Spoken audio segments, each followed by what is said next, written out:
Honourable members, shall we pray?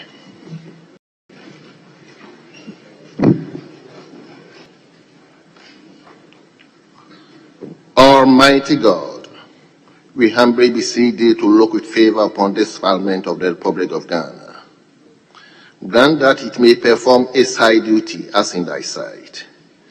Give divine guidance to the President of the Republic, endow members of Parliament and ministers of state with discernment and vision, integrity and courage, that through the labors of government this land and people may be well and truly served, and thy good purposes for the common human life be realized in our midst.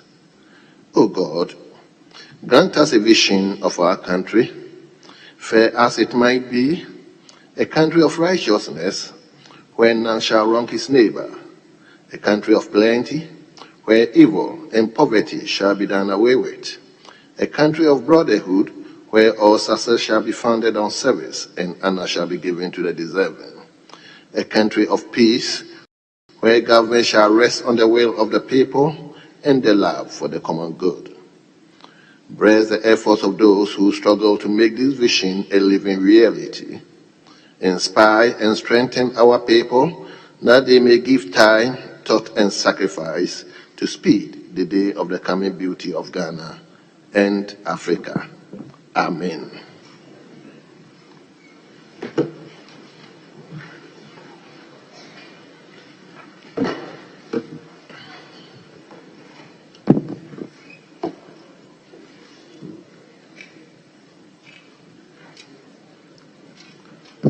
Honourable members,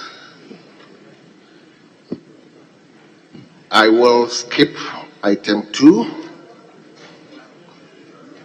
We don't have any formal message from the presidency, neither do we have any formal communication from the speaker. So we will turn to item 5. Item 5 in today's order paper, and that is correction of votes and proceedings and official report. Honourable members, we will begin from page 1 on votes and proceedings. Page 2.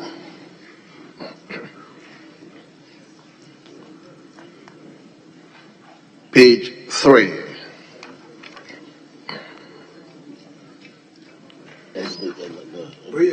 Page 4.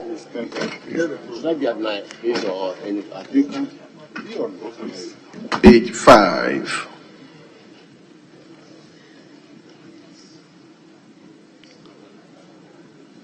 Page 6.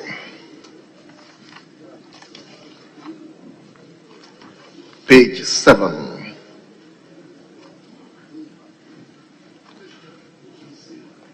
Page 8.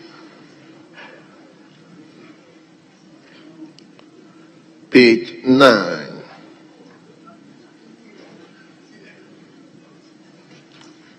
Page 10. Page number 11. Page 12.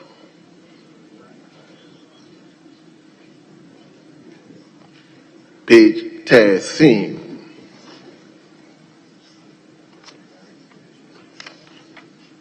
Page 14.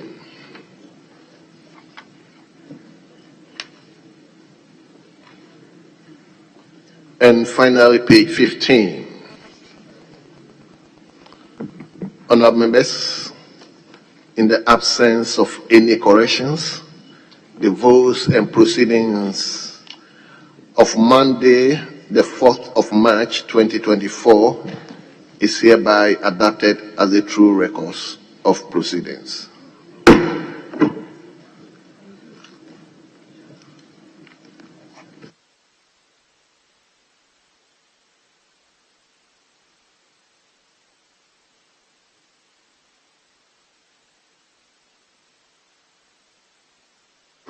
Honourable members, pardon me, the votes and proceedings goes beyond 15. The one which was given to me was the Monday's votes and proceedings. Pardon me. So we will move to page 16. Yes, Honorable Member for Sujaman. Speaker, respectfully, what we have in our hands is the Tuesday's votes and proceedings. Yes, I think that's what we are reviewing. So why are you not starting from page 1? Because it's different from the Monday's one that you dealt with. Well, I thought all of you were having the Tuesday's one. So you are all having the Tuesday's one.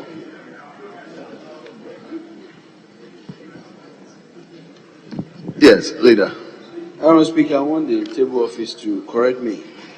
The Right Honourable Speaker called on the Honourable Member for Adansi Asokwa, Honourable Katie Amon, to take the chair.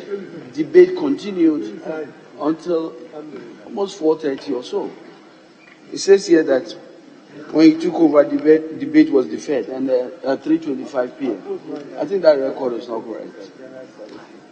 We continued business to almost 5 something. So that should be. So, number, which page are you talking? Page 11. Yes. Close around 5:20.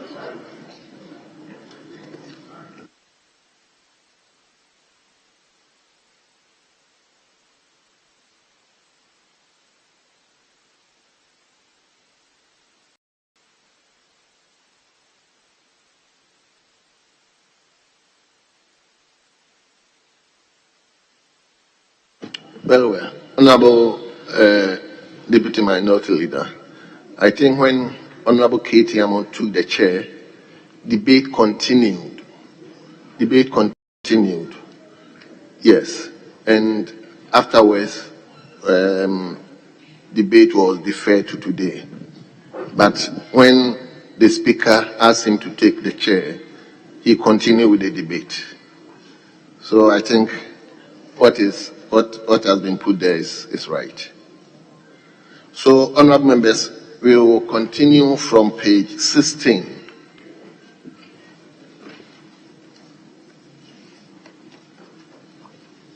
Page 17.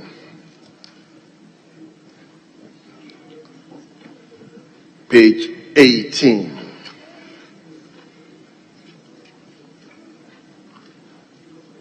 Page 19.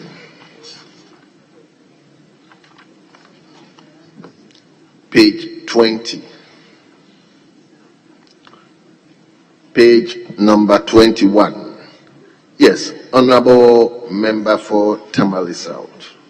Speaker, page 21, item V, Mr. Abu Abdul Hanan, not Haruna.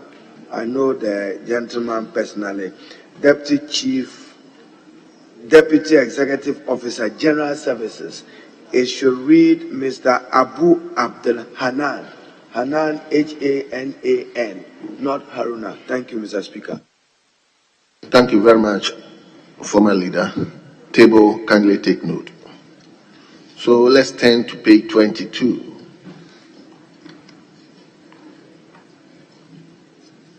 Page 23.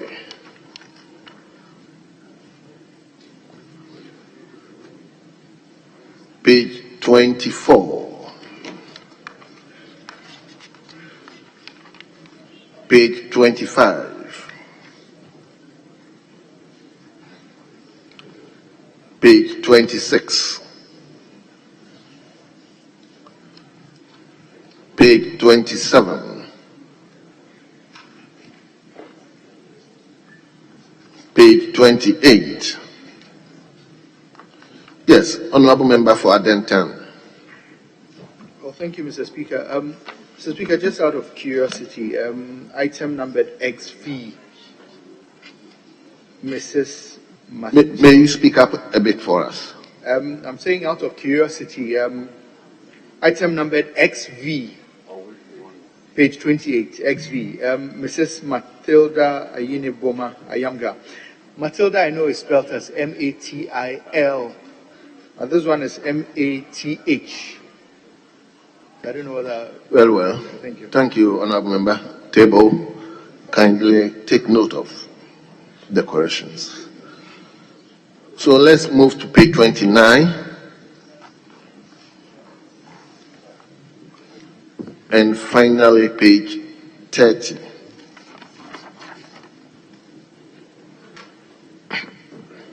Honorable members, in the absence of any further corrections, the votes and proceedings of the 18th sitting of the which was held Tuesday, the 5th March 2024, is hereby adopted as the true records of proceedings.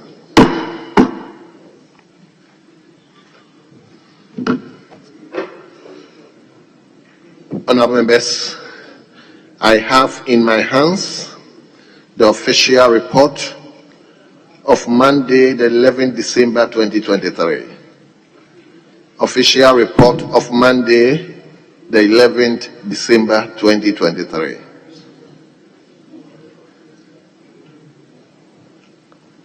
Honorable members, I take it again. The official report of Monday, the 11th of December 2023. Honorable members, in the absence of any corrections, the official report of Monday, the 11th December 2023 is hereby adopted as the true records of proceedings.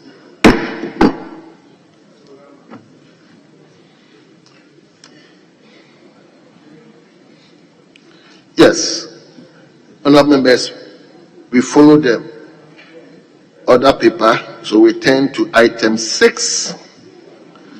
Item 6 in today's order paper, statements. Honorable members, I have a couple of statements, but because we'll be continuing with our debates, I will allow only one statement to be read, and that statement is in respect of a tribute to our colleague who was a member here, and the tribute is going to be read by the member for Pandai, Honorable Daniel Insala Wakpa. Honorable, Thank you very you much. may read the tribute now. Yes, hold on, Honorable, hold on. Yes. Speaker, with respect, if you may indulge me, I have just made an observation, with the greatest of respect, on the votes and proceedings. Yeah, it's a very important referral, and I thought I should seek your guidance on it, if you may allow me.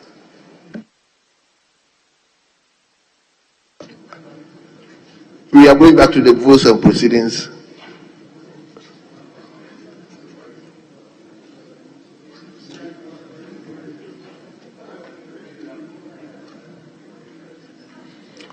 Well, yes. I'm very surprised. I mean, we've closed that chapter. I will suggest that we engage the table office and discuss that later. I mean, we finish. So we will engage and deal with the table office. I'm sure that there's nothing we can bring back and correct. So we'll deal with that. So, honorable members, let me allow him, but please, that call for our attention when we are going through the votes and proceedings, because it appears members don't take the exercise seriously. So, whilst I will allow the whip, I'm not referring to the whip. All of us, at times, votes and proceedings, we make it as normal as anything. We don't take it seriously. So, I'm using this opportunity to also draw members' attention that when we come to this session, let's at least go through and see whether one or two things are not what took place. So, Leader, Honorable Majority Whip, you may do Speaker, that. thank you for indulging me. Speaker, if you may turn to page 10 of today's votes and proceedings, a referral in respect of an agreement for the establishment of the headquarters of the Climate Vulnerable Forum in Accra. So if you look at the referral, the consequential referral was made to the Committee on Constitution and Legal, and the leadership of the Environment Committee was added. So I think it should be the reverse. It should rather be to the committee, and then, if it pleases the Speaker, we will decide to add the leadership of the Constitutional and Legal Affairs instead. Item page 10, item 10.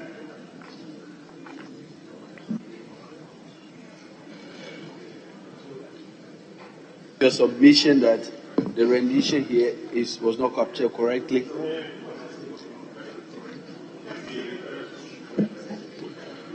Yes. Leader, do you have anything to say? Yeah, I was just trying to make sure I'm very clear about what he's requesting. And he's saying that the primary committee should be the Environment, Science and Technology. And the Speaker will now add the leadership of the other committee, Constitutional and Legal and Finance Committee. It is appearing as if we are referring to three major committees. But and I think that I support that. Why finance? Okay, Ranking. Yeah, Mr. Speaker has made the referral, and the referral is captured in the vote and proceedings as done by the Speaker. So you don't use the correction of vote and proceedings to correct or amend what the Speaker has done. So once what the Speaker has done is what is captured in the vote and proceedings, you cannot do an amendment to it. So the vote and proceedings as captured is what the Speaker has done, and it is correct. Yes, Honorable Leader. I mean, what the ranking is saying, when we are doing votes and proceedings, we are just telling ourselves what actually took place in that day. And my information is that the Speaker directed that it should go to the Constitutional and Legal Affairs, and the leadership of Environment should join. My information is that the table drew the Speaker's attention to it, but insisted that this is the way the referral should be. So on that note, I think I cannot utter it from where I sit. That was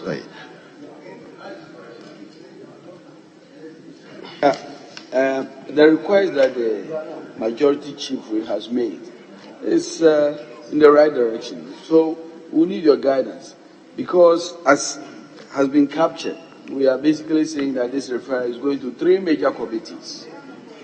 And that's not what has been the practice. In this circumstance, we refer you to the Environment Committee, and then include the leadership of the Constitutional and Legal and the leadership of the Finance Committee. So we need your guidance on this one. My position is that the leader can come differently, not under the rules and proceedings. You can come differently. Yes.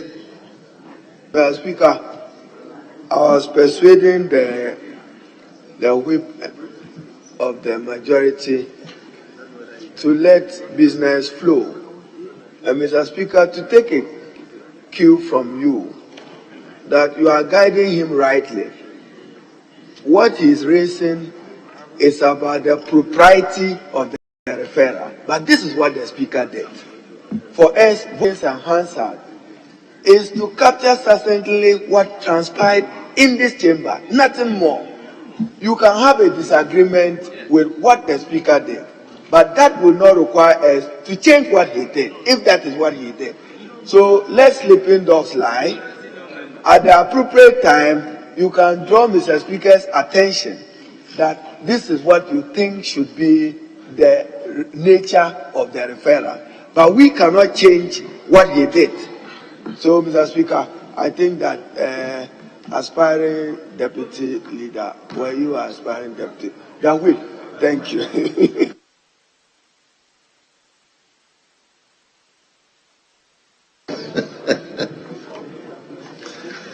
Very well.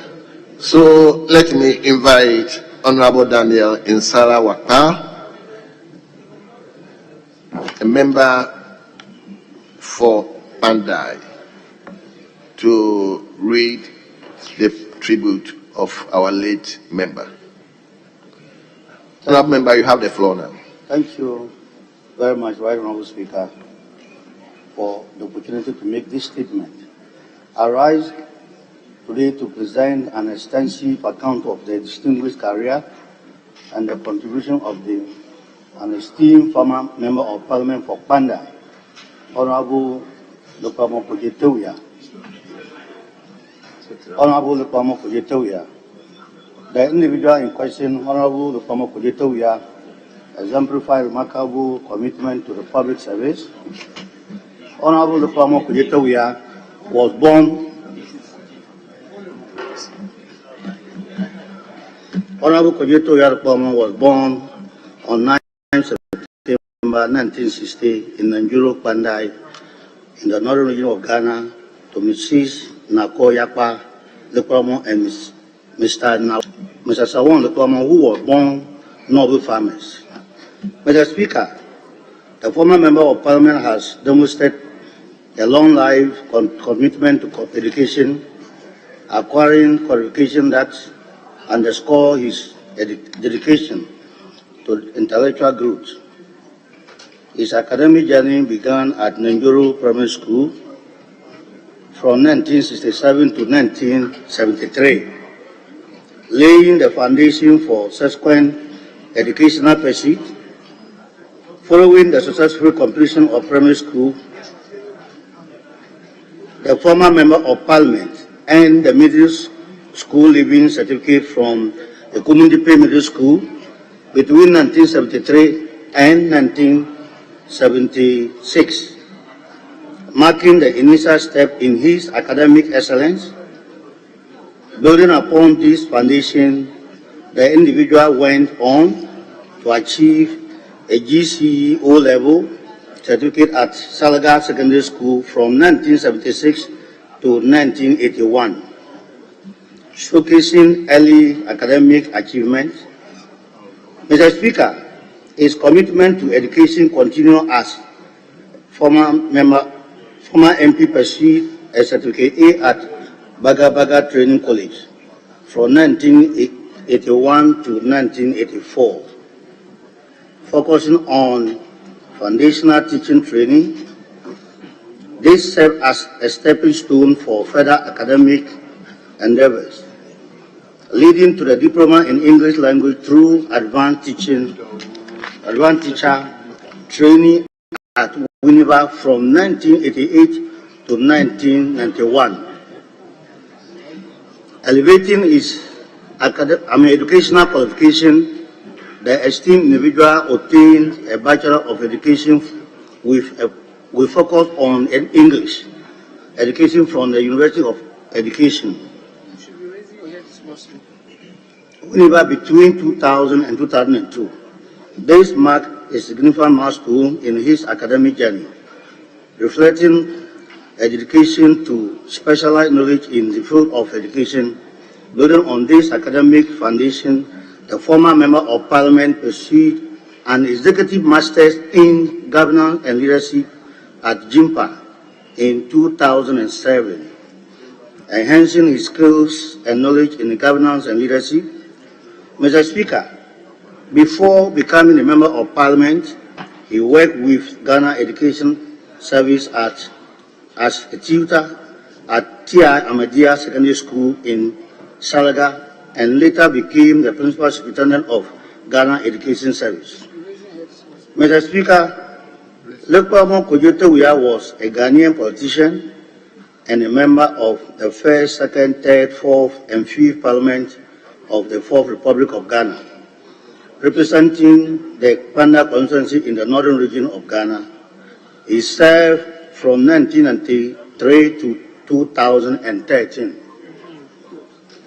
Mr. Speaker, in his tenure, the former Member of Parliament served on various committees, including the Committee of Foreign Affairs, the Committee on Constitutional, Legal and Parliamentary Affairs, the Public Account Committee, the Committee on Members Holding Office of Profit, the Committee on Environment, Science and Technology, the Committee on Environment, Social Welfare and State Enterprises, the Committee on Transport and Communication, the Committee of Trade, Industry and Tourism, and the Housing Committee. Mr. Speaker, during his tenure as a Member of Parliament for Pandai, he made significant contributions and undertook various activities that had a profound impact on the constituency. One of his notable achievements was the successful implementation of rural electrification project, connecting light to numerous communities and transforming life. He prioritized connecting communities to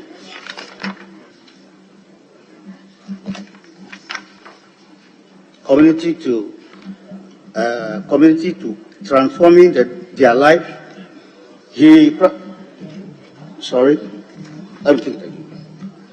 prioritized connecting communities to and to transforming their constituency or the in the hospital. He prioritized connecting community to water system and oversaw the drilling of several boreholes, ensuring access to clean water for residents. He played a key role in the construction of schools, providing improved educational facilities and fostering the intellectual development of constituency youth. In addition, he actively worked toward the construction of the clinics, enhancing access to healthcare service for community. Through these endeavors, he demonstrated his unwavering commitment to the well-being and development of the Panda constituency. Furthermore, Mr. Speaker, the former Member of Parliament actively engaged in international parliamentary assignment, notably as a member of ECOWAS Parliament from 2001 to 2005. During his tenure in ECOWAS Parliament, he made a significant contribution through service on key committees, such as Committee on Women and Children Rights, the Committee on Budget Control and Accounts and Finance. Beyond his parliamentary duties, the former Member of Parliament cultivated a notable hobby, reading and listening to music. Mr. Speaker, Honorable Komo was a former Minister of State at the Presidency and was married with 5 children. He was a Christian and a member of the Catholic Church. Honorable Komo Kujutawia died on 19 September 2023 at the age of 63. May his soul rest in peace. Thank you, Mr. Speaker, for the opportunity to make this statement. Thank you. Thank you very much, Honorable Member for Pandai. Yes, let him begin from Honorable Utibres. Please, let's make our contributions very snappy.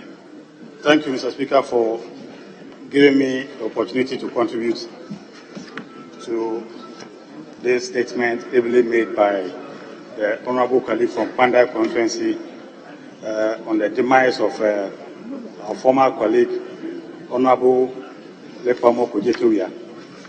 Mr. Speaker, Honorable Kojetowia was a true definition of humility and discipline. Honorable colleagues who have dealt with Honorable Kojetowia and all those who have met Kojetowia in this house will attest to the fact that he was a very humble man, a peace-loving man, and very disciplined. Mr. Speaker, anytime there was a program or a function anywhere that we were to attend, Honorable Kojo Tewia was the first to get there. He was always the first to get there, Mr. Speaker. It is unfortunate and sad that we have lost him. Mr. Speaker, I want to use this opportunity to call on this House to all try as much as we can to attend Honorable Lekwamo's funeral next month on the 15th. We all need to get there to pay our last respects to... Is it next month or this month? Next month. It's next month. 15th April. 13th of April, next month. Yeah, so I am calling on this House, Mr. Speaker, and your good self. Let's attend this funeral to pay our last respect to our former colleague, because he has served this House with humility, dedication, and all his life. So, Mr. Speaker, this House, the Parliament of Ghana, has lost an important personality. I believe that your good self and the leadership of both sides will be in to ensure that we give our former colleague, a brother and an uncle, a befitting burial. Thank you, Mr. Speaker, for this opportunity. Very well. So let me come to Honorable Member for Bali. Mr. Speaker, I'm grateful for this opportunity to contribute to the tributes able read by the Member of Parliament for Pandai on behalf of my good friend and brother, Honorable Lekwamo Kojo Tewia. Mr. Speaker, the late Honorable Member was just not a friend, but an elder brother. I got to know him somewhere 2012, and he's been very, very useful to my life, politically. Mr. Speaker, I discussed almost every political step I took in my life with him ever since I got to know him. And he has stood before me, he advised me, and as I stand here, I owe him a lot. So it is appropriate that on a day like this, I eulogize him. Mr. Speaker, I have come to realize that this life is a transition. The last time I met him, 3 days before he left for the north, I had to cry. I cried because he himself had realized that he wasn't going to make it. And he said, Joseph, I will have to leave for the north. My people have asked me to come and stay with them. I've attended so many hospitals, yet my condition is deteriorating. Those were his last words before he left to Pandai. Mr. Speaker, there's one thing that I've come to know about him, which I think I should share with you. He was such an honest and trustworthy person.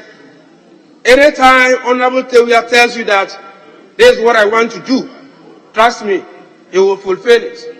And when he's not able to fulfill it, he was such a humble person to come and tell you that for A and B reasons, I'm unable to fulfill it.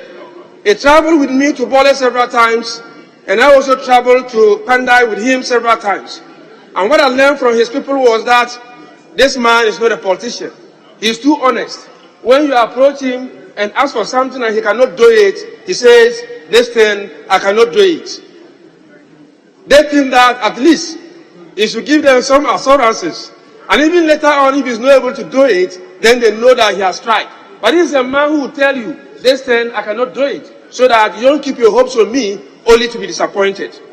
Mr. Speaker, let me also put on record his peaceful nature and the role he played in ensuring that there was peace in the Salga-Pandai area.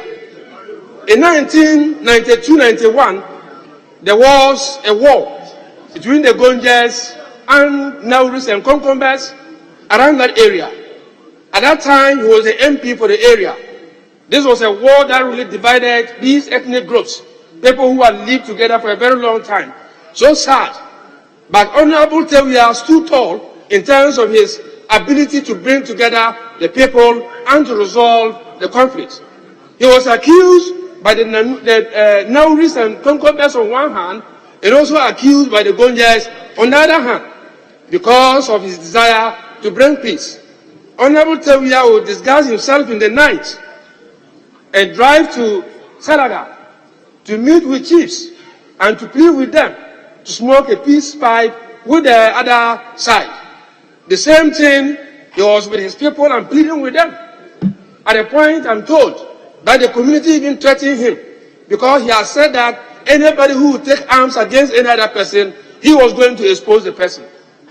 Through that effort, Mr. Speaker, the conflict was able to resolve it.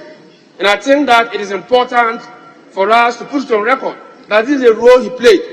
Recently, Mr. Speaker, when Lepu Rajagula died and I attended the funeral, Honorable Lepalmo was there. And something unique happened. When they were mentioning members of parliaments and former members of parliaments who were there, and they got to Honorable Lepalmo, when his name was mentioned, Mr. Speaker, come and see the uproar. Everybody there stood up and they were cheering him. And they said it's a long time they've seen him. This was not a member of parliament for the Salga area. Yet the love of the people was demonstrated. And I think that it's important for us today to put on record that he was such a peaceful person and that he played a very important role. Honorable Lekwelmo played a very important role in resolving that conflict. Now, Speaker, like my colleague said, it will be important for us all to try and go there and show us our last respect. I have lost a brother, I have lost a mentor, and I have lost somebody that I really admire. But who am I? His time has come to go, and there's nothing I can do except to say that the good Lord will get him a peaceful resting place, and that all that he has done on earth here, he will be rewarded appropriately. Whereas, I thank you. Very well. Yes, Honorable, let me take my brother first, then I'll come to you. Yes. Thank you, Mr. Speaker, for the opportunity to contribute to this tribute, ably read by the MP for Pandai. Mr. Speaker, late Lekpalmo was a unifier, a very humble man, and was always ready to share his political experience with upcoming politicians. My first encounter with late Honorable Lekpalmo was when I was nominated as a DCE for Atebu Amante District Assembly. This nomination came with issues, and I was so frustrated to the point that I was contemplating to turn down the nomination. But then he was the Minister of State at the presidency. Then I had a call from him, and we shared a lot of wisdom. Then I told him, in fact, I was going to turn down the nomination. He encouraged me not to do it. And before I could say Jack, the following morning, Lekpalmo was in my constituency. He came and stayed with me for 1 good week. And it wasn't easy to get me accept that I'll go for the second confirmation. But with his wisdom and experience, he advised me to a point that I agreed to go confirmation. And since then, Lekpalmo has remained as a father, as a mentor to me, and he has won my admiration and respect so much. Late Lukpamo's death, Mr. Speaker, as you say, is a very big blow to most of us, and all that we can say is that may the good Lord accept him in his bosom. Thank you, Honorable Speaker. Thank you very much. Let me come to member for Aswan. Thank you, Mr. Speaker. Mr. Speaker, without repeating most of the eulogy as done by my colleagues who have had the opportunity to speak already, I must say that this is a loss that calls for deep reflection. Mr. Speaker, for Honorable Nikwalbo to die at 63, looking at the advancement of the health delivery system, I would say that he died very young. He died very young because, the Speaker, we as people have consistently failed to think beyond this chamber. We failed consistently over the last 30 years to think beyond just this chamber. The Speaker, we have failed to form a family. We all pretend to be friends. The moment you leave the shores of this chamber, nobody thinks about you, nobody cares about you, nobody ever even remembers you in anything. It has to take sometimes you yourself to come hanging around for people to point at you, oh, this is a former member of parliament. One of the sad things that I would say is that as we speak, the 275 members of parliament in this chamber, less than 30 members met Honorable Nakwamo when he was here. Meanwhile, he done 20 years of the 30 years so far. He's done 20 years of it in this chamber. Yet, less than 30 members in this chamber will remember him as a member of this house or have met him as a member of this house. One, it talks about the attrition rate, which is so terrible.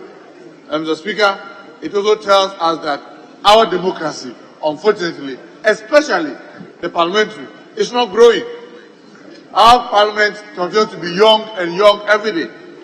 And there's no way you can enhance democracy with the kind of the kind of things that we do or the kind of parliament that we have. Mr. Speaker, it's sad to also note that he was sick and could not really get much help because, like I said, his fate was thrown to him, himself, and his family to deal with. Regardless of the services that he has done, you would have thought that if somebody had served for 20 years, his fate would not be what Honorable Nakwamo met. Mr. Speaker, this reminds all of us that today we are what we are in this chamber. Tomorrow we are going to be like those who are out there, whether you like it or not. Well, if he has done 20 years and this is his predicament before his death, you can imagine those of you who are doing 1 or 2 or 3 times, what will be your predicament? We need to be thinking beyond just this chamber. Mr. Speaker, I've always said, if you relate this to your colleagues who have gone to the bench and spent 20 years on the bench, from high court maybe to appeals court, the person retires with his salary. Ask your colleagues at the time that you were joining parliament, and then the person joins the police. 20 years, the person will have gotten to where they call money zone, where the person will retire on his salary. I endorsed one gentleman's form when he wanted to join the army in 2007. That was just about 17 years ago. Today he tells me he's in the money zone already in the army, meaning that he's retiring with his salary. I have been here 20 years, just like Lufalmo and many of our colleagues. Honorable Collins has been here for 28 years. Honorable Osei Chairman Sabunso has been here 28 years. Mr. Speaker has been here all his life, because right from 1993 to date, and asks, what will be his predicament if he or she, any of us, leaves this chamber? Nothing. There's nothing. Colleagues, as we talk about this, I raise this not to raise emotions, but to tell you the predicament our colleagues are going through outside it. and what Honorable Nekwalmo went through before his death, to the extent that he had to give up and said that, well, I'll have to travel back to the north and then at least have a farewell with my people, knowing very well that he was going back to the north to die because there was no help coming anywhere. Colleagues, we cannot continue to treat ourselves this way. We are the weakest link in our democracy. The executives, the legislature, and the judiciary, Parliament have consistently remained the weakest link. And if we don't come together, and I take this opportunity to remind each of us on both sides, if we do not stop the excessive partisanship, we will never be able to make progress. I can bet you with my life that the current chief of staff sitting at the seat of takes care of the former chief of staff. I can bet you with my life. They've been consistently supporting each other, even though they come from different parties. Can we say same of each other? No. Because we antagonize each other so much so that by the time we are leaving this chamber, we don't need to remember each other. We see each other almost as enemies. We don't. For those of us who have kept so long in this house, let's begin to ask ourselves, if Mr. Speaker came a term behind me, Deputy Speaker, First Deputy Speaker, came a term behind me, at least I've had the privilege of going to know his house. If you put a gun on him now to tell him that where I live, he doesn't know. Even though we are from the same region, can you imagine others from other regions? If I ask Honorable Otibless, he's been here at least over a decade. If you ask me where does he stay, I don't know. The same if you ask him where I stay. So we pretend that we are colleagues. We are not building friendship, we are not building a family. Meanwhile, we are the political class. If there's democracy, it is there because there's parliament. The day that there's no parliament, there's no democracy. Even under a coup d'etat, you have the resemblance of the executives. You have the resemblance of the court under the marshal. What you don't have is parliament. But we are consistently refusing to come together and build a political class. We are excessively partisan to the extent that people don't even want to see you with another person on the other side chatting. They give you names and we all become so scared that we now are afraid to even relate to each other. I'm happy to say I have never hidden that Napo is my best friend and everybody knows that we are childhood friends, and I'll proudly say that anywhere, regardless of what any other person will say. I came to meet Honorable Osewusu in this chamber. Yes, we try to build bridges. We have our own differences, we have our challenges, we have our conflict. This is what we must do. We must begin to bond. Because beyond this house, believe me, nobody thinks about you. If you think anybody will think about you, forget it. Look, I don't know, those in the chamber today, you are lucky you've not seen any by-election. That result, oh no, we had Kumo. You see your colleague coffin is there. And people are already wearing t-shirts and dancing around and jumping to replace him. Nobody is thinking about his family. Nobody is thinking about children. Nobody is thinking about how the family are, the pain they are going through. They are just happily to replace him. So each of us who is sitting here, if you think you are this important, I'm reminding you, you are not important at all to anybody, including your own constituents. Let us build a family here. Let's be each other's keeper. Let's try to fight for a system that can protect us when we leave. We are not talking about doing monies to us. If you are sick and you have served this chamber for even 4 years, why can't the state take care of you? Somebody who has served 20 years, the state couldn't take care of him. He has to lament to go back home and die. Today is Lokwamo, Honorable Lokwamo. Who knows? Tomorrow it could be me. Who knows? It could be you. But we are not talking about the things that will protect each and every one of us beyond this chamber. Lastly, Mr. Speaker, like I said, I do not just want to raise this as an emotional thing. Mr. Speaker, have you thought for a while that aside this job, when you walk out, what will you be doing with your life? What will you be? You are lucky maybe you are a lawyer, so you could go and be giving people bail, at least 80 to 90% of us sitting here, those who are teachers, can you go back to the classroom? Especially when you have been in this chamber for 20 years, 16 years, 12 years, 8 years. Who will want to employ you? Because our country, we have certain it that we are so partisan and so acrimonious towards each other. If Honorable Osawusu leaves today, with all his experience, people are afraid to employ because they say that the company is MPP. If Honorable Haruna Adusu leaves, nobody, hey, if you take you, they'll say our company is NDC. So even with all your experience and your expertise, nobody will want to employ you. Yet, we don't even have a clubhouse where in the evening, after you close, all former MPs and sitting MPs can walk there and see each other and chat. You don't only go home and be watching TV. And every one of us know, as you sit and watch TV, your health deteriorates faster, everything runs down so quick, and then you are heading towards your grave. So let's be thinking beyond this chamber. Please, brethren, enough of the acrimony. For those of us who have had the privilege of sitting on both sides of the house, sometimes you understand why we talk this way. But those of you who have not had the privilege, people keep deceiving you and telling you that, oh, no. It should be MPP and nothing but MPP. Or it should be NDC and nothing but NDC. I'm telling you, they are deceiving you. They only milk you. I have seen times in this chamber when we are to approve a loan and you see people sitting there. The one who approve the loan, then they go pouring champagne. Because we have finished something for them that they are going to enjoy with their family and friends. And yet we go through all the drudgery. Please, today is the Kwamo. I know maybe tomorrow we may be having a statement about Dr. Mustafa, a former military guy, a former member of parliament from Ayawaso, who has also done, I think, is it 16 or also 20 years. And when you listen to their predicament before they are dead, Mr. Speaker, believe me, you will never want to be a member of parliament if given the opportunity again. But you are stuck in it now.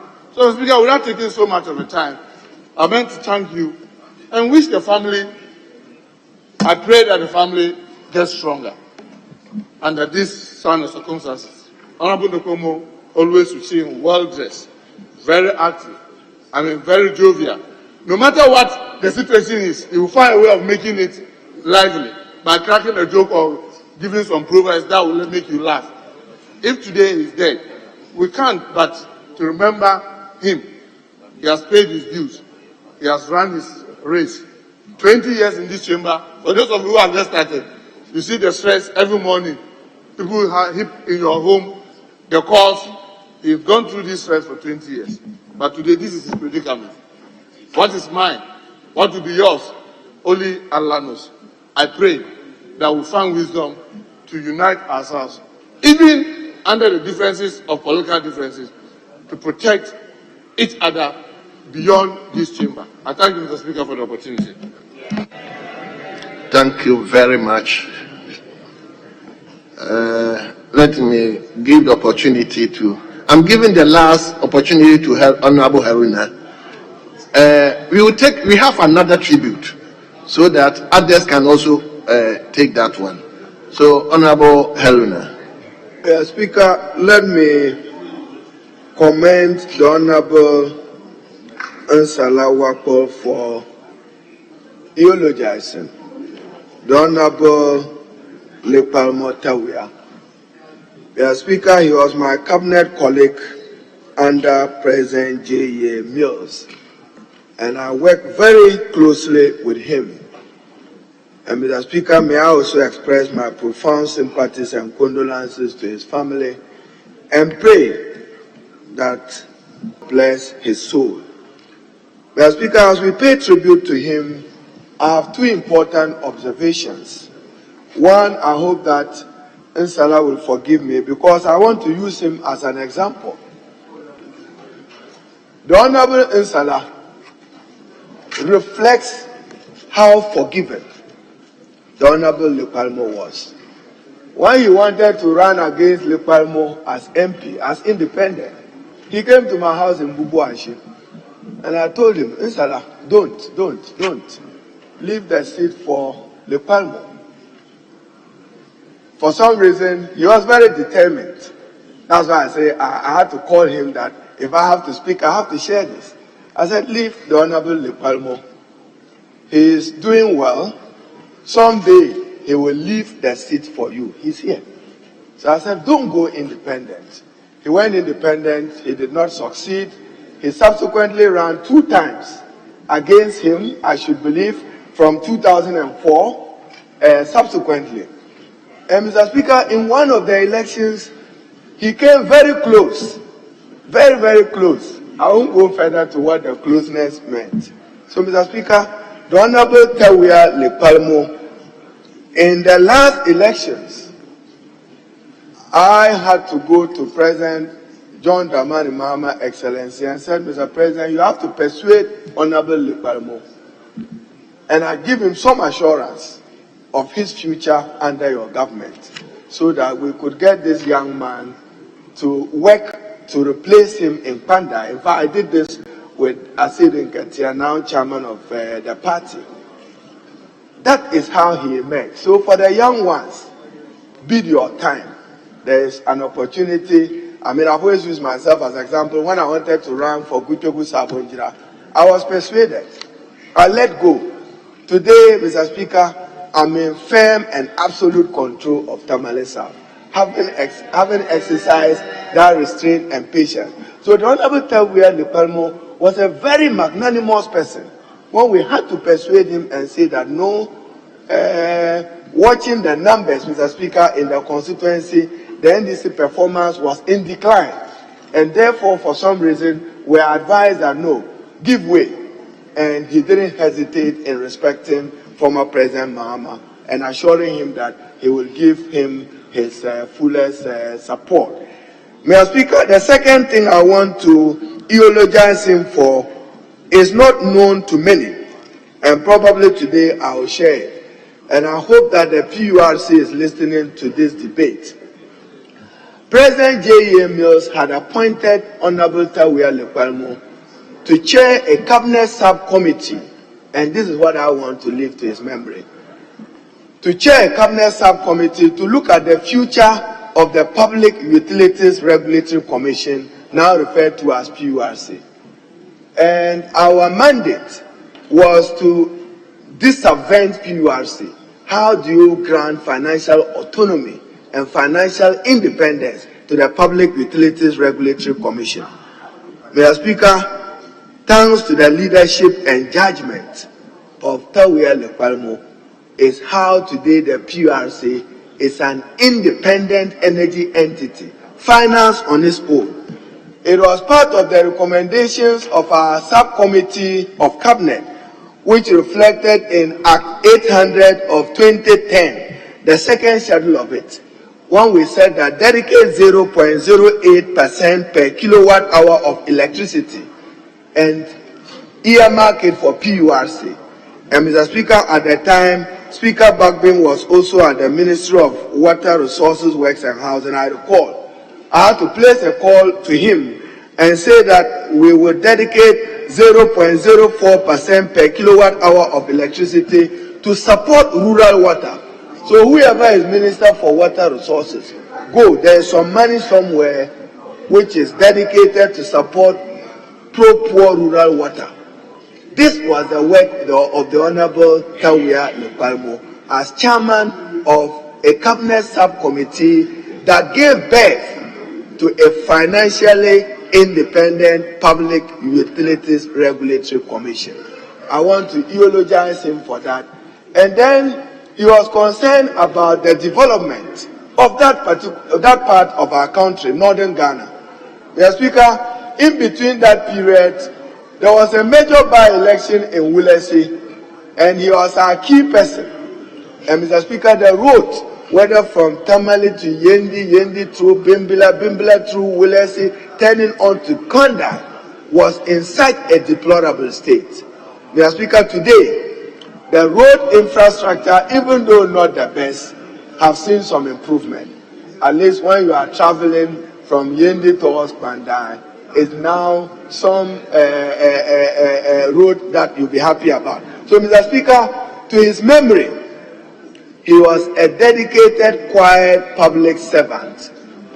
And Mr. Speaker, what the Honorable Muntaka said, as an experienced whip, I just share one about us and about Parliament. Mr. Speaker, one day, Speaker Mike Okwe then, as chairman of the board, had a request from a former member of Parliament, which request was that the former member of Parliament, and I'm just highlighting what the Honorable Muntaka have said, when we sit here, we allow the public to bastardize us for ex gratia. Beyond ex gratia, what is the quality of life of a former MP? And what are we doing to improve our lot? And Mr. Speaker, at the time, Professor Michael Kwe, as chair of the board, needed to help a former MP with 12,000 Ghana cedis. And this MP was requesting to do a surgery, a prostate surgery. I want to keep the name because this is public. And Professor Kwe turned to me and said, Haruna, that's a member of your caucus, former member. He needs urgent medical attention of 12,000 Ghana cedis. So Professor Kwe whispered that minority leader find half and I also provide half. Mr. Speaker, before 1 week, this former MP passed on because he couldn't afford the cost of the surgery. So what the Honorable Muntaka is saying, I know we've tried at the board that even the medical facility in Parliament should be made open and free to former members of Parliament. That was a decision informed by the experiences of former members of Parliament, that you cannot even still acquire quality medical care. So beyond ex gratia, you can't look after your health. You can't look after your children's health. You can't look after your own health. So, Mr. Speaker, what the Honorable Muntaka is saying is that members of Parliament belong to a political class and preserve that political class with legitimacy of what is your entitlement per the Constitution and per your service to Ghana. Mr. Speaker, I shared this pleasant experience. Mr. Speaker, I had traveled with some Nigerian MPs to Zanzibar, Tanzania area there. And Mr. Speaker, when they were checking into the hotel, I proudly also said I wanted the kind of rooms they wanted. So they checked me in. Then when I cross-checked, my per diem could only pay for two nights of the hotel, where my colleague Nigerian MPs and Kenyan MPs were. What I took from Ghana could only afford 2 nights. But members of Parliament here, when you travel, until again the Professor Okwe board, MPs when you travel, sometimes you have to go and be sleeping on bunk beds in Geneva. I know this for a fact. Between 2009 and 2010, if members of Parliament travel for ILO or for other purposes, International Telecoms Union in Geneva, you struggled. You struggle. But Mr. Speaker, what we are saying is, what are we entitled to? What are we entitled to? Let's get it done well and done appropriately so that we can afford that dignified quality life as former members of Parliament after dedicated service to the people of Ghana. So, Mr. Speaker, I want to eulogize Tawia Lepalmo as a quiet diplomat of an MP who was very magnanimous, at least in tolerating Nsala, tolerating the Honorable Nsala, and accepting him. And many here, we undermine each other. When you are doing the undermine, I kept warning him under my mango tree in Bubuashi from Agbogloshi, you remember? I hope I can share this. So, Mr. Speaker, to the memory of the Honorable Tawia Lepalmo, I believe that the PURC, they should go and build some water system in Pandai and name it after him, because today, Mr. Speaker, they owe their financial autonomy and independence to the work of the Lepalmo Committee as a cabinet subcommittee. And as I said, Speaker Bagbin then was Minister for Water Resources. There's some money. The Minister for Water Resources, 0.4% of kilowatt of electricity was dedicated for rural water, which is law. Don't leave that money with Ministry of Finance. Don't leave that money with ECG. It's a dedicated money that must expand access to rural water. And we should remember him for that quiet contribution. It's not every MP, Mr. Speaker, who will be known by his contribution on the floor here, but they do quite decent jobs in the quiet, outside the chamber and outside the view of the public in contributing to the social and economic development of our country. I thank you, Mr. Speaker. Thank you very much. Mr. Speaker, if you permit me, there's another tribute. No, he will speak. I know, because this Honorable Dr. Mustafa tribute is also about to be read. So that I know you are also a friend to him. So that I can take Mr. both Speaker, of them. I'll be very short. Well, there are only two matters which are similar, which I want to relate to. One is in relation to our friend Honorable Apaluma, who died. When I came to Parliament, he was a third-term MP, and he shared something with me about how to conduct yourself in your constituency. It has become my guide to date. Even though we don't have any system of training here, any formal system of grooming and mentoring people, if you get close to some of our colleagues, you learn on the job, and we learn from their words, and you learn from our interactions. Honorable Apelmo is one of the people I got close to, and I learned quite well about how to conduct myself whilst in the constituency versus how to conduct myself whilst I'm in the house. Incidentally, one afternoon, I had a delegation of teachers and school children for my constituency. They had asked that they were coming to Parliament, so Parliament was prepared for them. But when they finished, they said, Honorable, can you help us go to the castle? You haven't asked for that, you haven't made any arrangement. How is that going to be possible? When I turned, Honorable Apalmo was just behind me. He was then made a Minister of State. So I said, Honorable, can you assist my people? He said, where are they from? He said, they are teachers and school children from our constituency. So, let me see what I can do. Within 30 minutes, he had arranged everything and they went. So anytime we met, he would ask me, how are my teacher friends doing? What is touching is that when he died, apparently he had my number, he still had my number on his phone. I received a message in his name. I also had his number, but shamefully, I never called to ask for how he was doing. I'm hearing for the first time that he had been sick for a while. Shamefully, that's what we do with one another. I didn't do anything, I never asked for him. But I had a message from his number. I thought it was he who was contacting me. I eagerly read the message, and it was that he had passed. I felt ashamed, because I'm now touting that he was my friend, he was helpful. But when he left here, I never asked for him, I never bothered where he was. That should be a guide and warning to all of us, how we treat one another. I recall my first term, I was a member of the Appointments Committee. Honorable E.T. Mensah invited myself, Honorable Napo, Honorable Atachia for lunch in his house. And he also said something.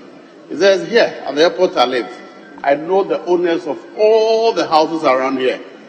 The politicians who own property here, I can count them on one finger. All the other properties are owned by directors, chief directors, director of this. And yet we, politicians, we accuse one another of corruption. We attack one another, and the public and civil servants click together and they laugh all the way to the bank, whilst we call one another thieves.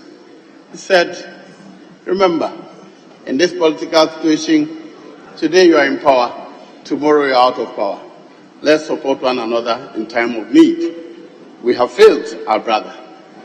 I'm sure there are many others around us who we know who could have supported better. Let us not leave that responsibility. Nobody, like Honorable Muntaka said, nobody cares about you after here. They need you only when they have an emergency. They need you only when they want admission to an institution. They need you only when they want financial support. Once they have gotten that, you can go to hell. If you're broke, they will laugh at you that you're broke. If you're sick and you can't afford medical care, they will laugh at you. So we have only each other to depend on. Let us not forget our responsibility. The last example is a friend. He's a businessman, a big man. He has cousins who are big men in political class. So 2009, he invited me to his office. We were chatting and he said, "Joe, do you know what my uncle told me?" He said, "Kojo, your friends in NPP, don't abandon them because this system will keep changing." At that time, his uncles were in power in NDC. But he advised him, don't abandon your friends in NPP because power will keep changing. I hope we all learn from this.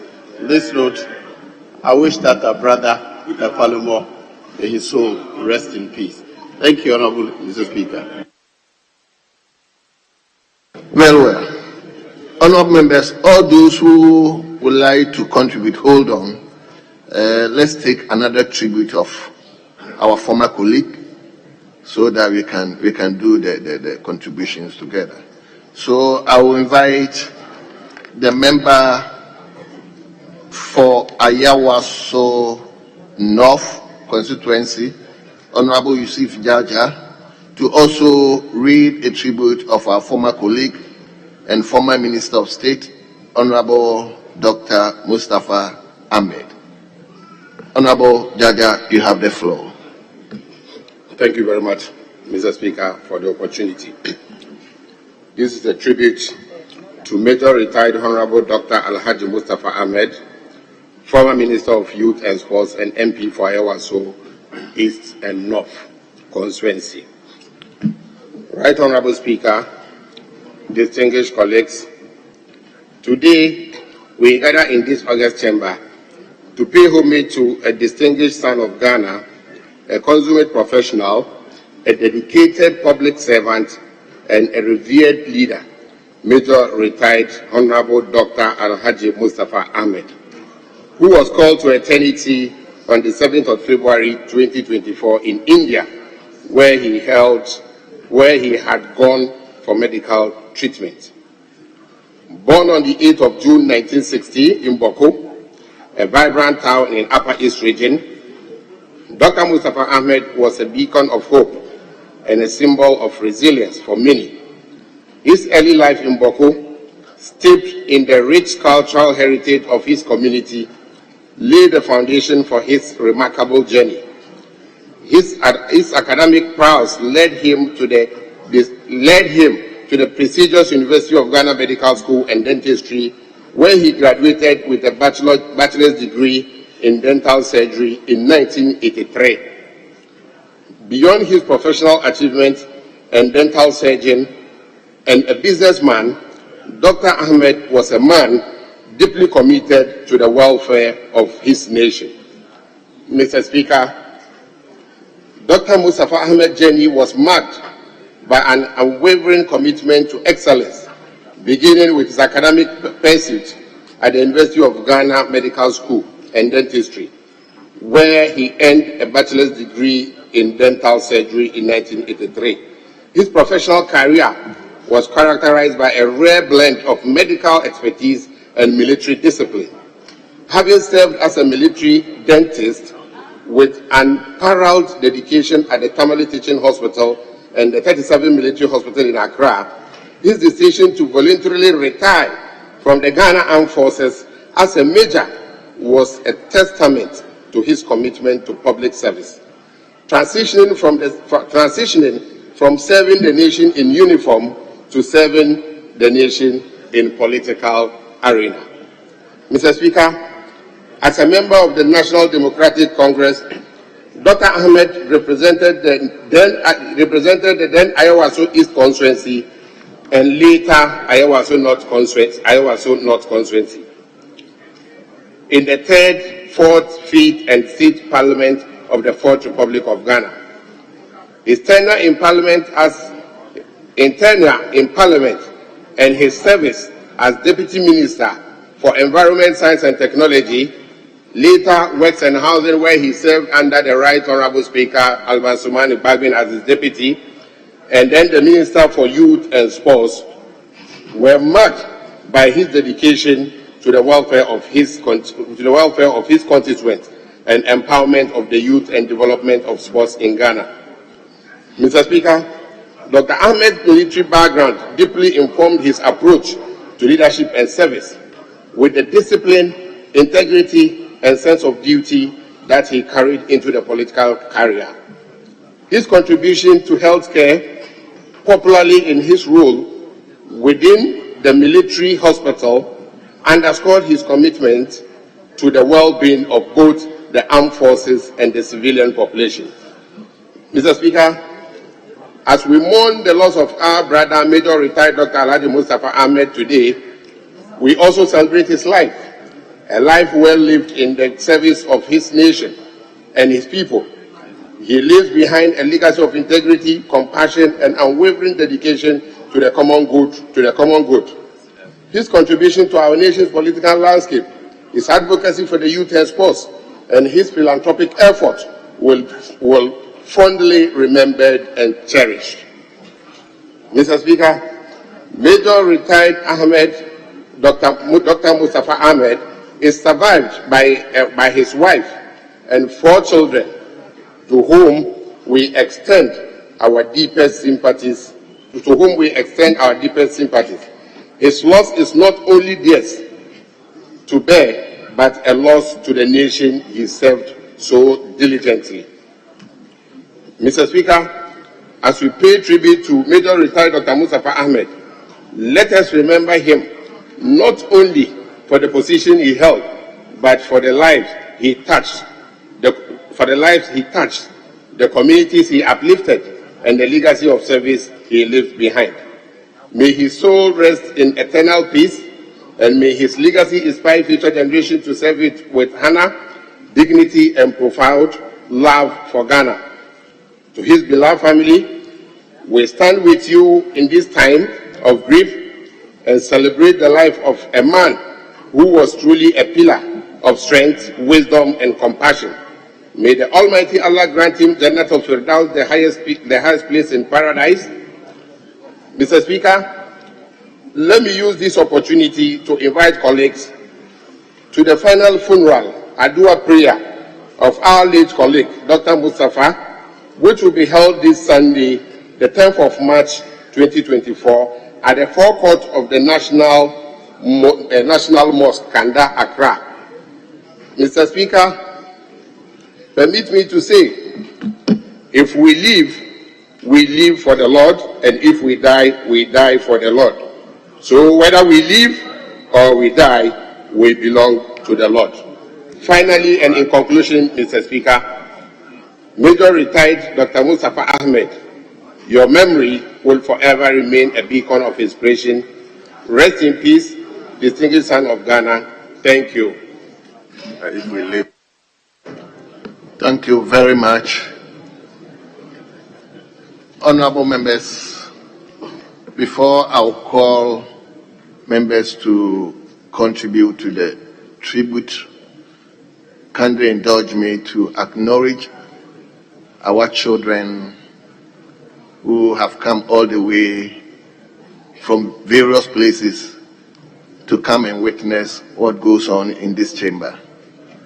So we have West Comfort International School, West Comfort International School, and they are being led by Emmanuel Adjournment, who is an administrator of the school, and the school is located at English Amanfrom constituency. English Amanfrom constituency. Do you have the member here? Very well. We also have Great Andor International School. Great Andor International School. They are being led by Bernard. What's the name? Bernard what? Kwabi, who is the headmaster, and the school is located at Gomoa East constituency. And again, we have Asisiwa RCGHS. Asisiwa RCGHS. And they are also being led by Okra George Kwame, who is also the head teacher. And the school is located at Upper Menya. Do you have the member of parliament here? Yes, Upper Menya.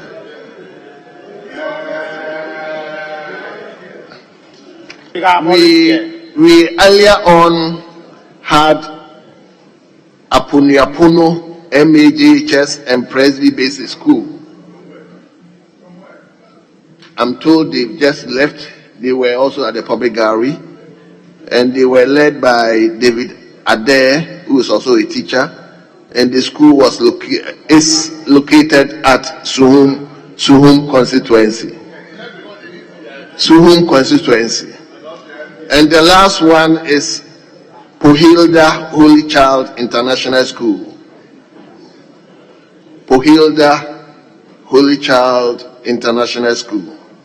And they are being led by Samuel Na, who is an administrator, and the school is located at Medina constituency. You are all welcome. I hope you are already taking notes. You are monitoring what is going on in the chamber with the hope that you will study hard and one day take over from us. You are welcome. So let me now invite a member, the First Lady, to contribute to the tribute. Honorable member for the First Lady in the House, who is contributing. Thank you, Mr. Speaker, for the opportunity to contribute to the tributes that have been read by my colleagues. I will be combining the two, that is that of Honorable Lekwalmo and that of my own brother, Dr. Alhaji Mustafa Ahmed. Mr. Speaker, listening to the tributes, there is one thing that rings a bell. It's about the good. All is about the good things that these people have done. And I believe that it's not for just a reason, but a fact that it is important that as we live, as the Almighty Allah gives us the opportunity to continue to live, we should try as much as we can to do good. Because whether or not, it's either today, tomorrow, the next minute, the next second, you do not even know you will go. Whether you are prepared or not, you will. It's not about the power that you get, you have. It's not about the wealth that you acquire. It's not about the family you come from. It's not about the age. It's not about your beauty or your handsomeness. It's not about the class that you belong to. It is about when you are destined to die. So the best thing for us is to do good. And I can attest to the fact for the two of them. Honorable Lekwalmo, we popularly called ourselves in law. And I have never, and I can attest to the fact, I have never, ever since I knew him until he passed, I have never seen Honorable Lekwalmo looking maybe sad, devastated, or expressing some kind of unhappiness. And for anywhere, any gathering that we were supposed to be, he will make sure he is there, and he will be one of the first people to be there. And he will contribute his quota. That was the kind of person he is. And I think that is what we all need to emulate. The second person I will be talking about is my own brother, Alhaji Dr. Mustafa Ahmed. Apart from being a brother that people may think he is from Accra, he is actually from my constituency. He is from Kolungungu. Much as Dr. Mustafa was in Accra, he basically almost always went home and participated in all activities that he needed to be.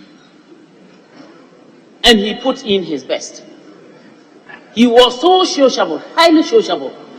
And he was human. So human that he empathized with everybody and put in his best. That is what is supposed to happen. Today, we are here discussing them after the lives that they have led. But just as my brother, the former chief whip, Honorable Muntaka, had mentioned, do we actually care? Do we care for one another? Do we live for one another? Are we each other's keepers? Are we actually bothered? We sit here, we fight day in, day out. Sometimes we even go fist. But we tend to forget about ourselves. We are almost always fighting for the outside. And the blame is always on us. Whether we say it or not. Even the cup of tea that you go out there to drink, paying for it, it is believed that you are taking that cup of tea for free.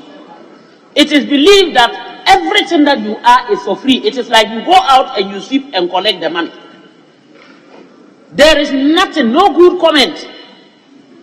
And like earlier persons have stated, it is when the need be that you are being sought.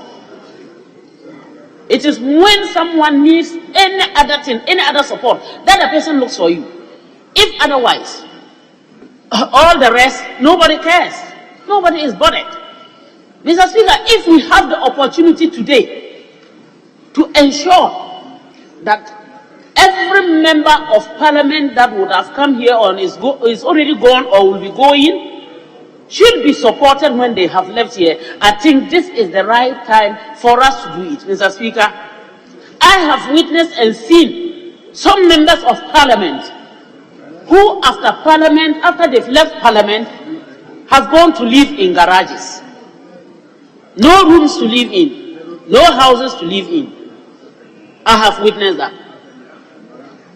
It is sad to hear and to note that some people, after leaving parliament, medication, even in the hospital, it is not easy for them to get.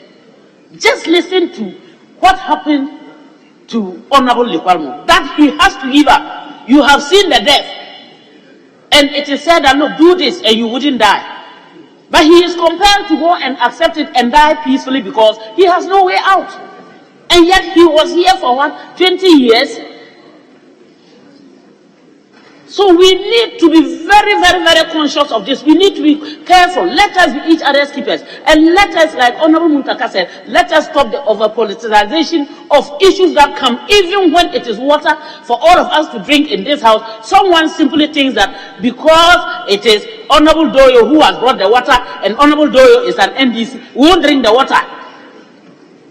If it is Honorable Patricia J who has brought the water, because it is Honorable Patricia J who has brought the water, we won't drink the water, and alluding that to what?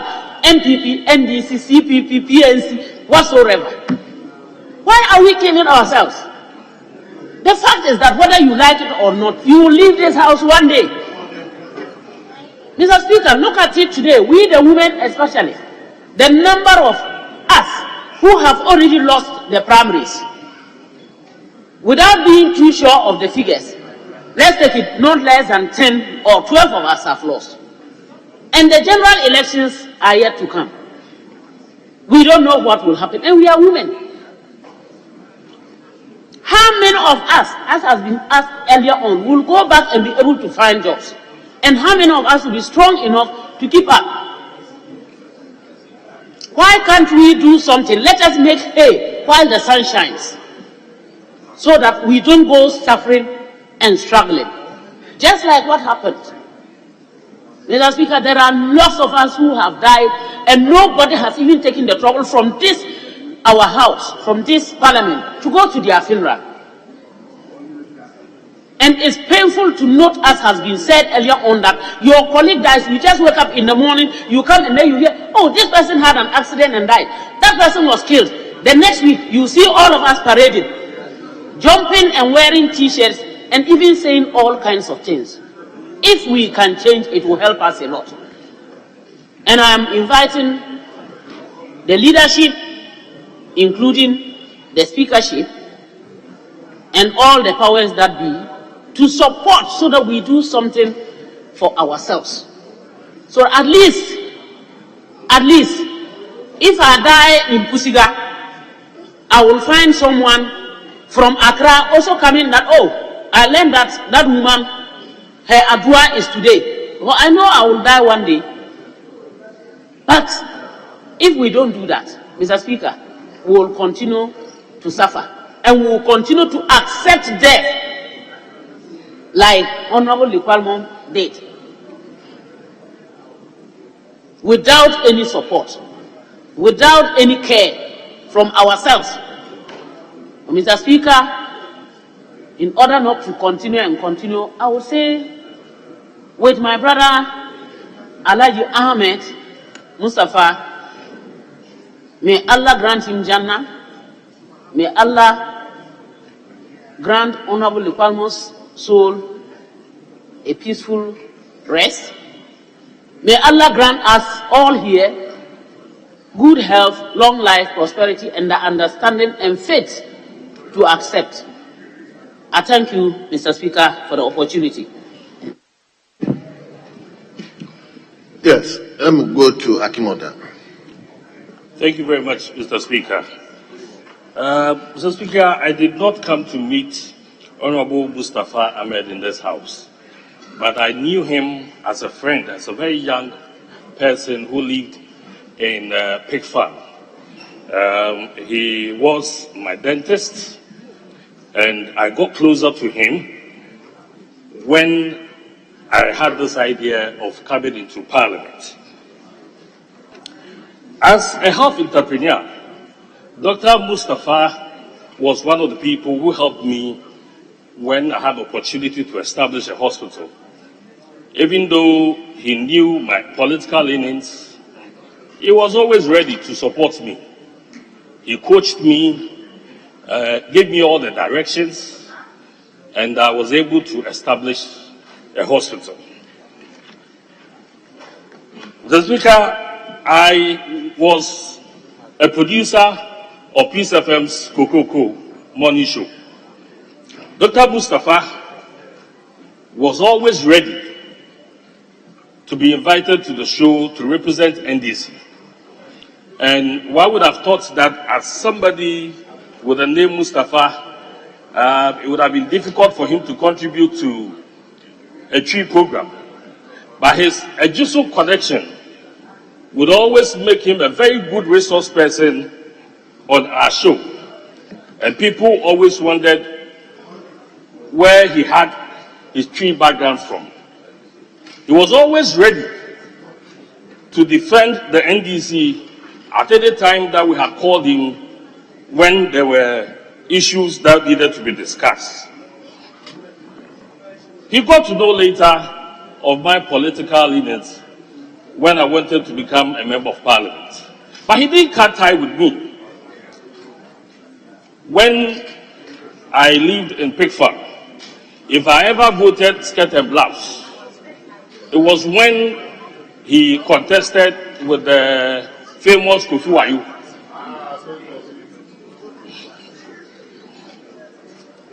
I could not help but to vote for him because he came across as somebody who had his constituents at heart.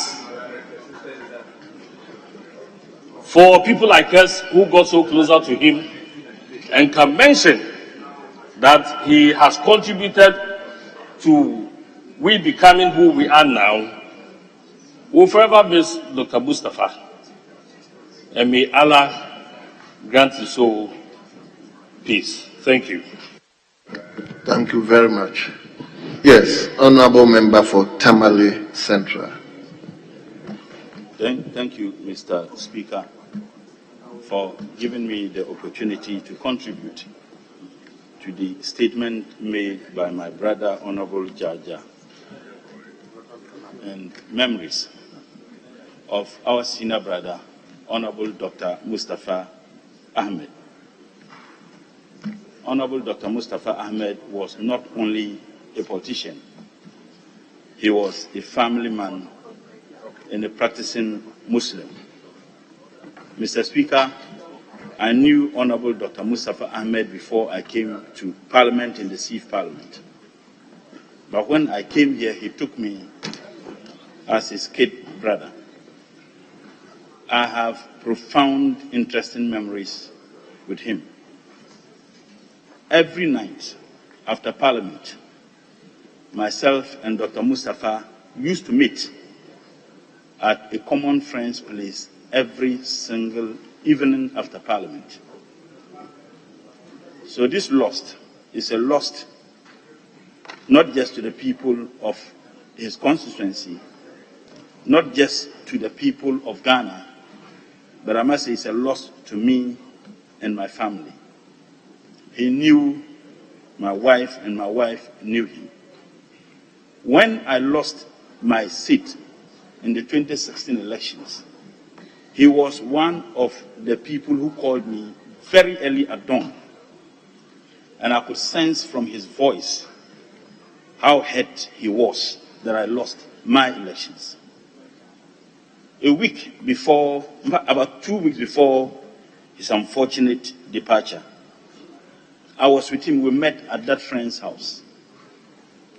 And as Muslims, Allah says in Surah Al-Ankabut, Quran chapter 29, that kullun nafsin za'ikatul maut, that every soul, every single soul shall taste death.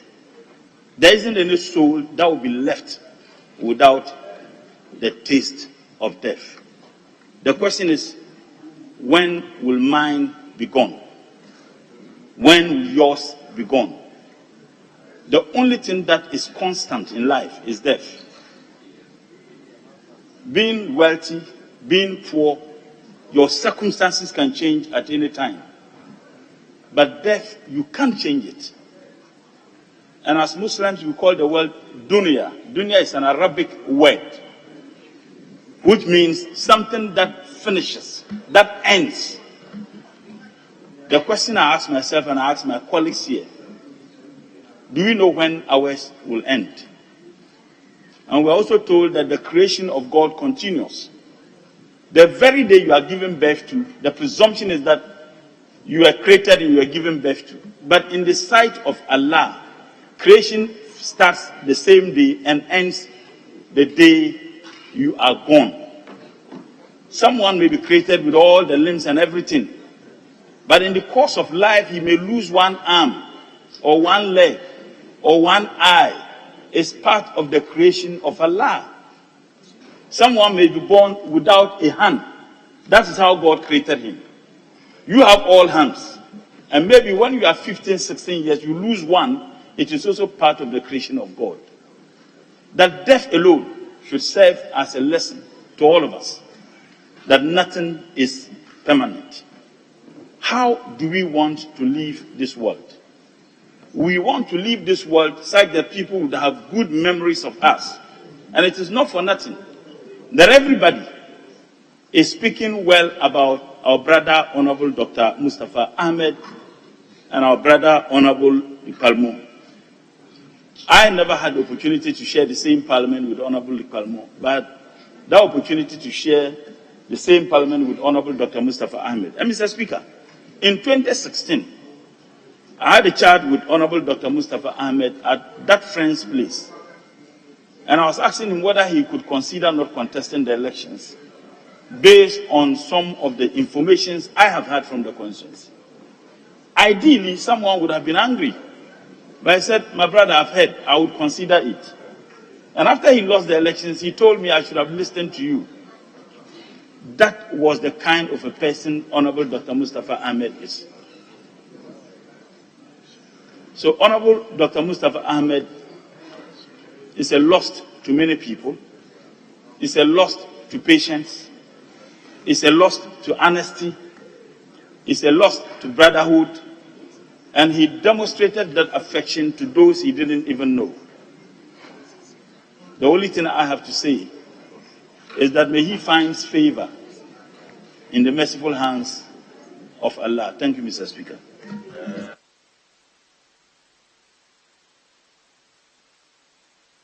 Let me take the last one, then I come to leadership. Yes, Honorable Comfort, do you? Thank you, Mr. Speaker, for the opportunity to add my voice to the statement made by my honorable colleague from Ayawasu North, Honorable Jaja. Mr. Speaker, Dr. Mustafa Ahmed, I met him in this chamber in 2013. And his character and his behavior and the way he brings people closer to him and the way he starts to nurture some of us during that time was so amazing. Mr. Speaker, Dr. Mustafa Ahmed was a friend, a good one indeed. And since he left Parliament, I have never gone to where he is to visit him because of the way things are in the chamber. You live here, that ends it. You are here, you are part of us. But the moment you leave the chamber, that ends it. Mr. Speaker, I want to stand on what Honorable Muftaka said and advise members that we should fraternize and know where we live. If I'm your friend, you should know my house. I should also know your house, so that when we leave this chamber, we can be visiting each other and be each other's keeper. Mr. Speaker, we need to take good care of ourselves too, as MPs or as Ghanaians. There is no sickness that is manufactured, but it is our lifestyles that brings sickness. Mr. Speaker, when we have Mercedes-Benz, give us time to come and change oil, date. And if you go to the place after 2 weeks of the date, they will query you that why didn't you come that date they gave you. What about you yourself? Do you consider yourself to change your oil? We don't do it. Mr. Speaker, all we do, eat, come to work, sleep, eat, come to work, sleep. We don't even check our system. Just 300 Ghana cedis, you can do full blood count and monitor your system to know what is going on. Mr. Speaker, malaria, nobody manufactures malaria. If you get malaria, which means something has gone wrong. If you get typhoid, which means something has gone wrong. So what is it? Check and make sure you look healthy so that you can live long for your children and your grandchildren. If we avoid it, then we will continue to retribute every week or every month in the chamber. Mr. Speaker, let us take this opportunity for all of us to walk to the clinic and do full blood count and know what is going on in our system. Let us have small time for ourselves too. If you are here and you don't have time for yourself to take good care of yourself, you will live here either with diabetes, or with typhoid, with other sicknesses. So I'm pleading with honorable members, as we are busy in the chamber, busy in our constituency, busy with friends, we should be busy to take good care of our health too, so that we can live longer. If you look at their ages, 60, 65, no, it's not the best. Let us take good care of ourselves and live long. Thank you, Mr. Speaker, for the opportunity to add my voice. Now I'll come to leadership. Hey. You are starting very well. So, Honorable Chief Whip. Speaker, let me identify with many of the observations and positions taken by colleagues. I personally knew the Honorable Mustafa. Honorable Daniel Wakpa, I didn't know much about him. I never met him. But Honorable Mustafa I met before, and I visited him a couple of times at Nima, where I think he was practicing. What I can say is he was a very warm person, regardless of political persuasions. He will remain as a warm person, and we'll miss him as a nation. So I'll try to be brief. I think the Honorable Leader, former Leader, Honorable Haruna Idrisu, and particularly the Honorable Honorable Muntaka, my good friend, even though they show lamentations and the regrets and all the sorrow, they've put matters in proper context, and they've shown this house, given this house a lead. That, for me, should be the narrative. We have three arms of government. We all know what the situation is, and we are not calling for anything extraordinary. If we visit nearby Belize, even Sierra Leone and other countries nearby, we know what pertains there. So, Speaker, it's not a matter that we should overly drag. I have had the opportunity to engage the minority leader in private discussion on these issues that were raised by the Honorable Muntaka and the Honorable Haruna Idrisu. Yes, we can have our regular health checks. Yes, we can look at our health situation. I think the matter goes beyond mere fraternity amongst ourselves. There should be a clear, devoted, conscious effort to deal with this underlying concern. And so, Speaker, I will conclude by appealing to you that probably there should be some consequential referral on these matters. And we have the House Committee that can look at it and come out with a write-up, borrowing to what happens in other jurisdictions on the continent. And then we can present our case in a more meaningful and a reasonable manner.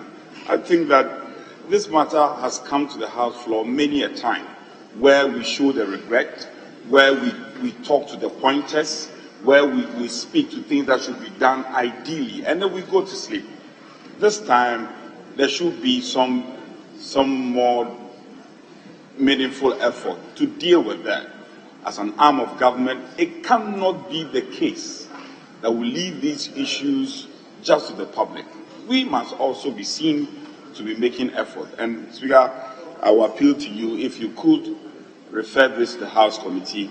Coincidentally, I chair the House Committee together with my good friend, the Honorable Governance. And then we can do some thorough work and come to this House floor and make a suggestion for us to decide together on what we should forward, especially knowing that what happens in nearby countries, Benin, Sierra Leone and other countries, then we could also be carried along on these matters. I thank you for the opportunity. Yes, finally, let me hear from Honorable Amakofi-Boa. Honorable Speaker, let me thank you for the opportunity, and let me thank Honorable Daniel Sala Wapal and Honorable Jaja for befitting tribute to our colleagues, Honorable Balimo and Honorable Dr. Mustafa Ahmed, both distinguished former members of this House. Honorable Speaker, let me also thank Honorable Muntaka and Honorable Haruna Idrisu for the very important points they made about the situation of former members of Parliament. I was getting a little emotional when I was listening to that. it's interesting to know that just less than 2 months ago, the person that led the delegation to Parliament to announce the death of Honorable Ipalima was a former member of Parliament, Honorable Mark Oyongo. Today, as we speak, he is also no more. He had just led a delegation to announce the death of our colleague, Honorable Ipalima. He recounted all the challenges the Honorable Member had gone through. In fact, what was even sad was that at the end of his presentation, he introduced Honorable Ipalima's 5 children. And in fact, was hoping to inform the Speaker that one of them was a first-year medical student, and how he was going to go through that medical education was a challenge, and appealed for support. So truly, the point that has been made and re-echoed by the Majority Chief Whip, that we must revisit this issue about the situation and challenges faced by former members of Parliament, is something that we share, and I believe is something we must revisit. However, I think we can continue this discussion, but let me focus on Honorable Ipalima. I personally knew him when he was the Minister of State. I was the Deputy Minister of Energy, and I can attest to his passion and dedication, his focus to develop this area, because he was coming to the Ministry of Energy almost every day to make sure that his communities had electricity. And when he had done a lot in his constituency, he was coming to the ministry, sometimes coming not only with members of Parliament on our side, but members of Parliament from the opposite side. And I remember vividly one day he had come with a colleague member from the opposite side and said, "Boy, this is my friend, you need to help him make sure he gets electricity." That was Honorable Ipalima, and how dedicated, and his belief that devoted limited to political parties. And he was so passionate about it. Speaker, man is like a stone thrown on the surface of a river. Man is flattened. In another second, we are no more. And that is the story I've narrated. And the story about members of Parliament that have served our country so well with dedication. And Honorable Mustafa Ahmed, who was not only a member of Parliament, he was a dedicated military officer who basically volunteered and served our country at the highest place you can do, to volunteer to die for your country. This is somebody who must also not only a soldier, but a professional soldier that dedicated his life to service as a dental surgeon. The role that Honorable Ipalima played in this house can really be seen in the many committees that he served on. I've talked about his role not only as a member of Parliament, but as a family man dedicated to his family. Today is no more. We know for a fact that the family faces huge challenges. Let me take the opportunity to appeal for colleagues that we can take this opportunity, knowing what I know, that some of his children are in medical school and challenges, to try to do our best to support even in this. But to say that these 2 colleague members of Parliament have played their roles. We are supposed to come to this world, dedicate ourselves in serving our God, our country, our families. They played their exceptional roles, and they deserve a good rest. And so we ask the Almighty God to guide and protect them. I thank you, Madam Speaker. Thank you very much. And let me thank all members who have made contributions to the tributes of our brothers who have departed to the next world. Honourable members, may you rise and observe 1 minute silence.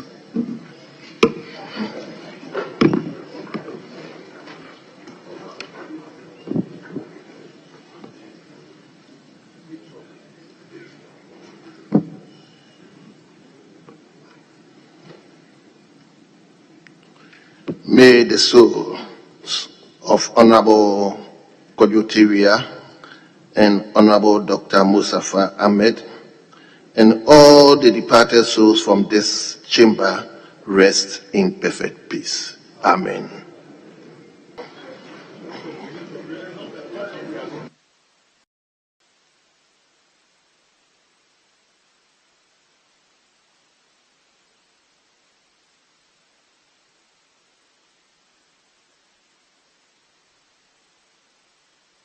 Yes, Honorable Hip. Speaker, may I seek your leave for us to turn to other paper addendum for an item to be laid.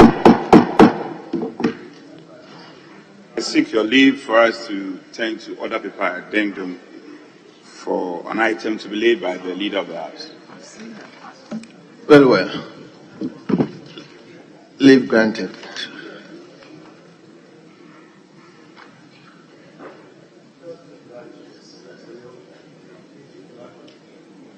Yes.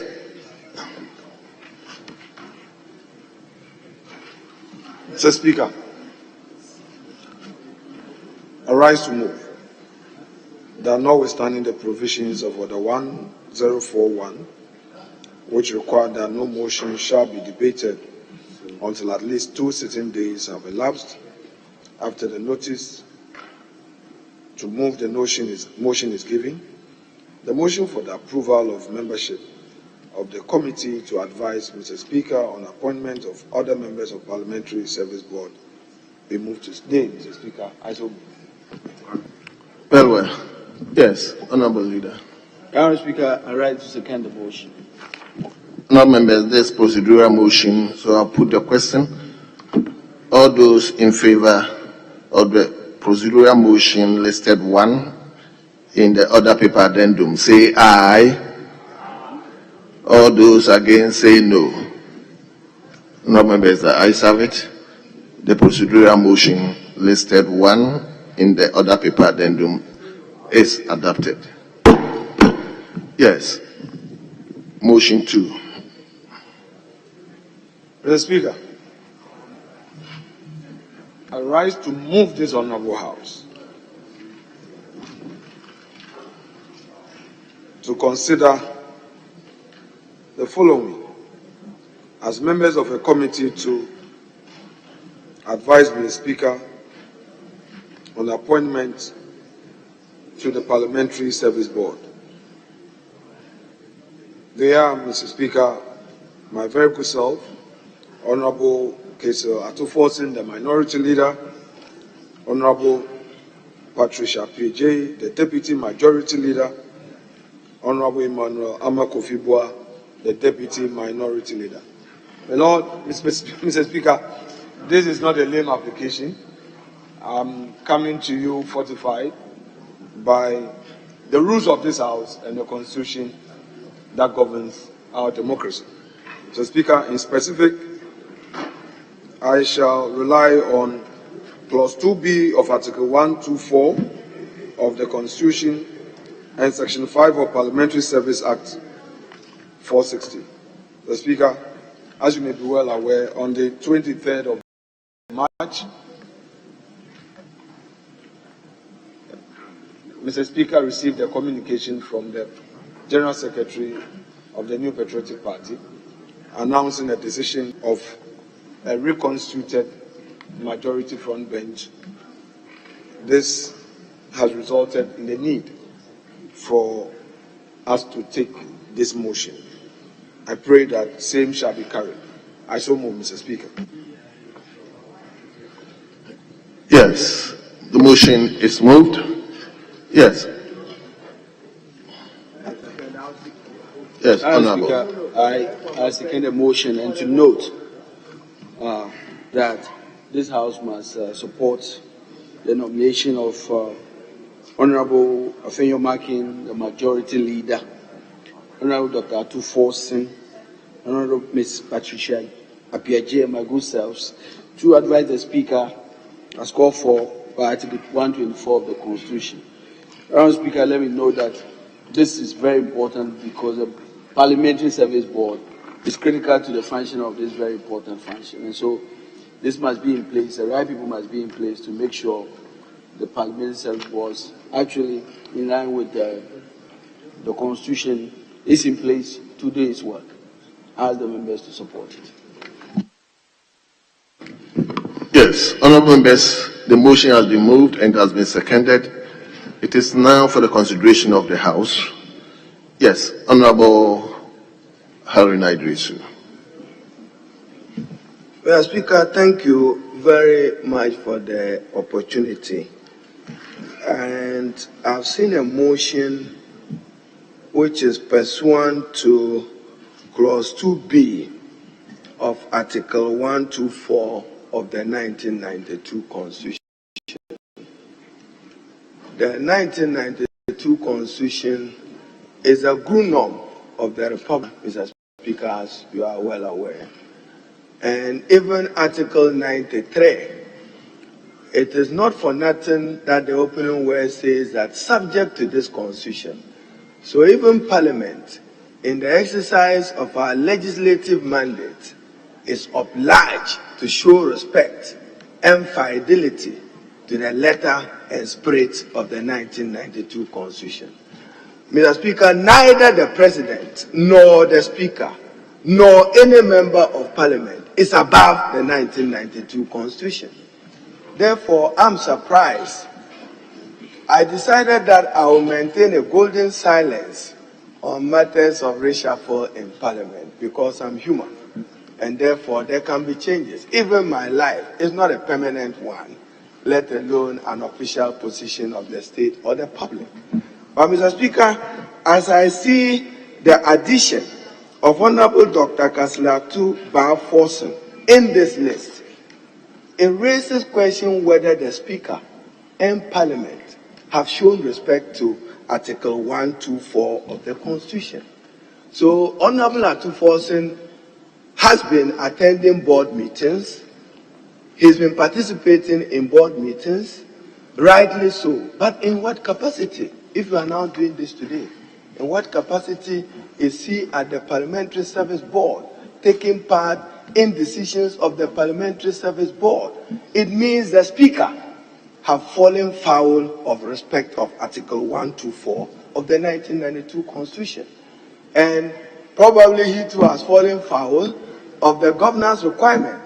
I never ever, as Haruna Idrisu, will comment on the reshuffle, having had the opportunity. I've been in Parliament for 20 years. I've been Minister for State 8 years. I've been Minority Leader for 7 years. Speaker, I have never even been sick. That's how grateful I am to God for the opportunity to serve. But I'm saying, yes, I've not gone to hospital. I've not gone to hospital. So, but Mr. Speaker, I'm speaking to it. So, give me your constitution. I want to quote Article 124. So, if you are now saying Dr. Kasley Atuban-Forson, if you are saying Forson, if you are saying the new leader, I have no problem. His was just done last week or last 2 weeks.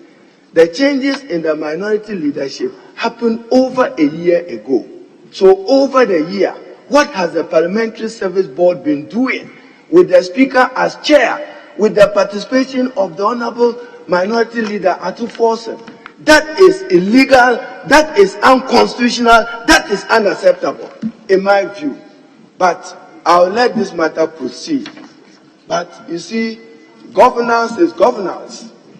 Governance is governance. The Speaker of Parliament, Honorable Alban Sumane Bakbe, is not above the 1992 Constitution. He is not. He is not. And therefore, when we are working illegalities, I worry when it is unconstitutional works.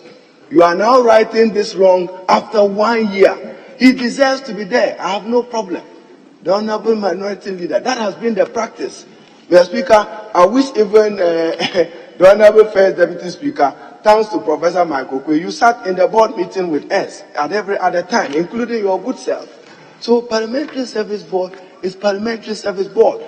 The Honorable Deputy Speaker will even someday speak for me when they were doing appointments. You remember to the chairmanship of the board subcommittees.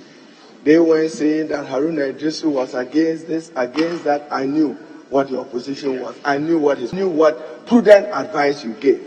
But this is public service. So I'm saying that Speaker Alban Bagbin must respect the letter and spirit of the Constitution.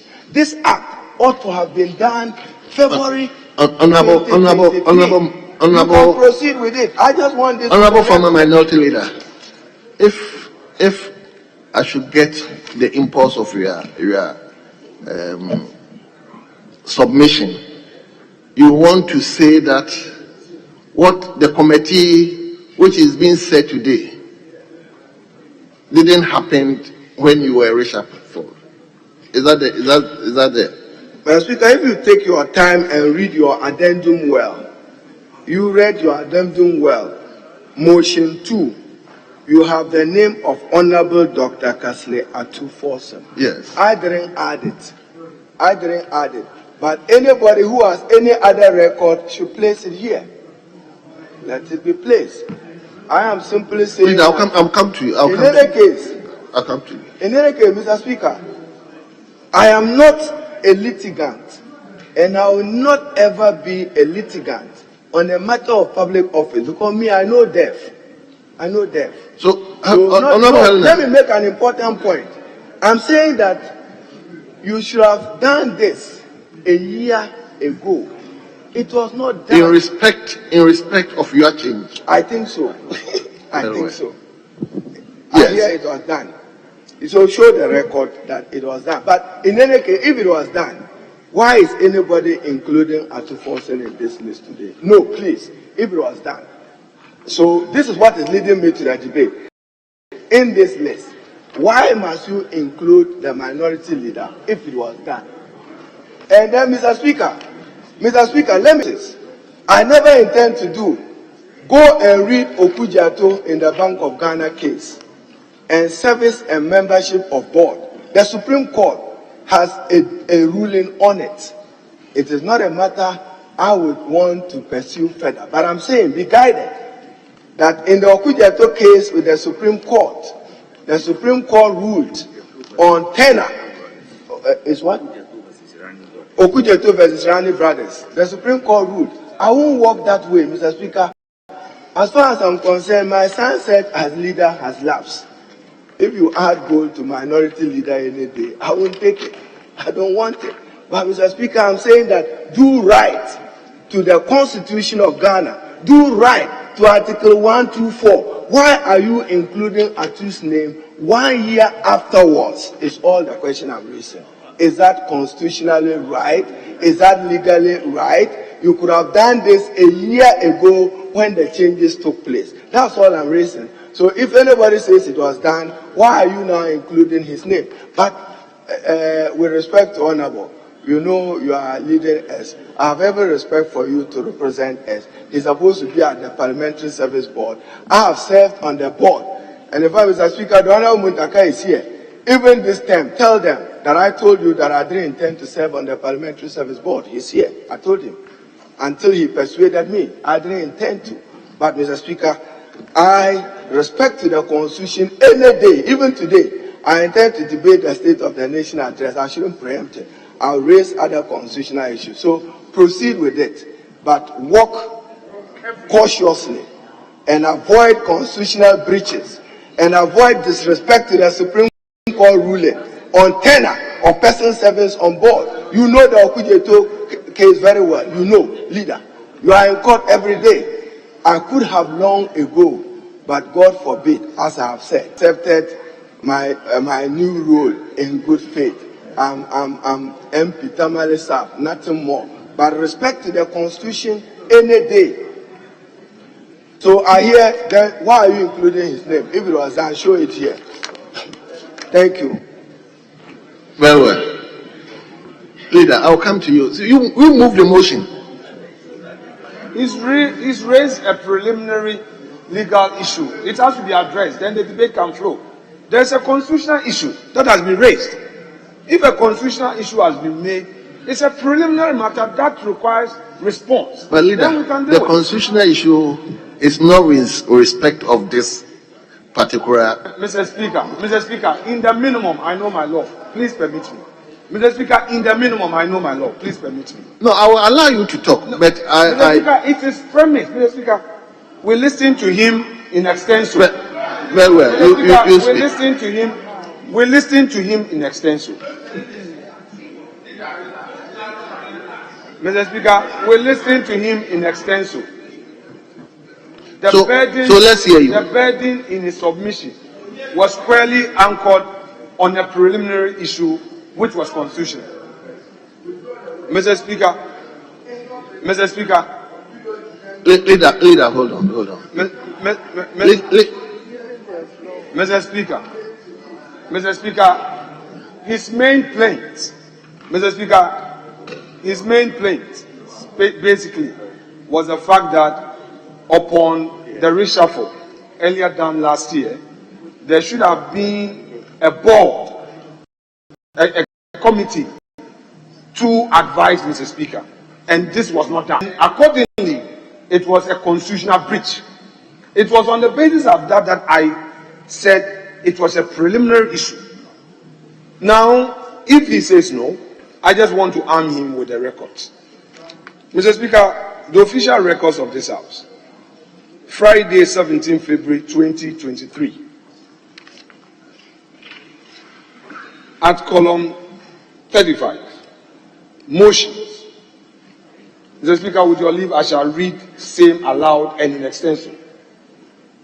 Membership of the committee to advise the Speaker on appointment of other members of the Parliamentary Service Board. Oseche Mensah Bonsu, Majority Leader, as he then was.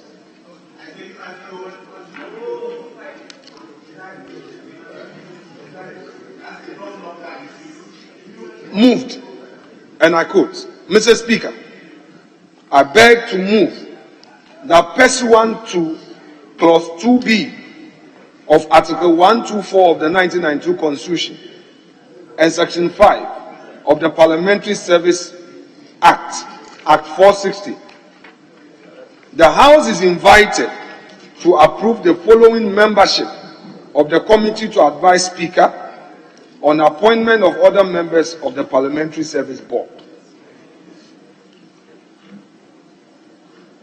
Then he refers to 1041.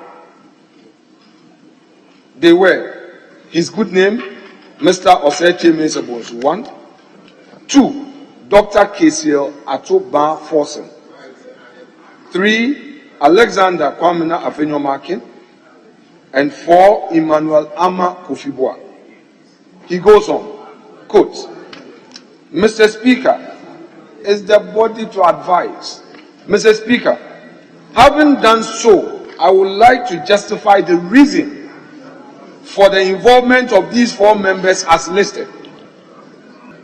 I am moving that the House constitute a committee to advise you on the recomposition of the membership of the Parliamentary Service Board.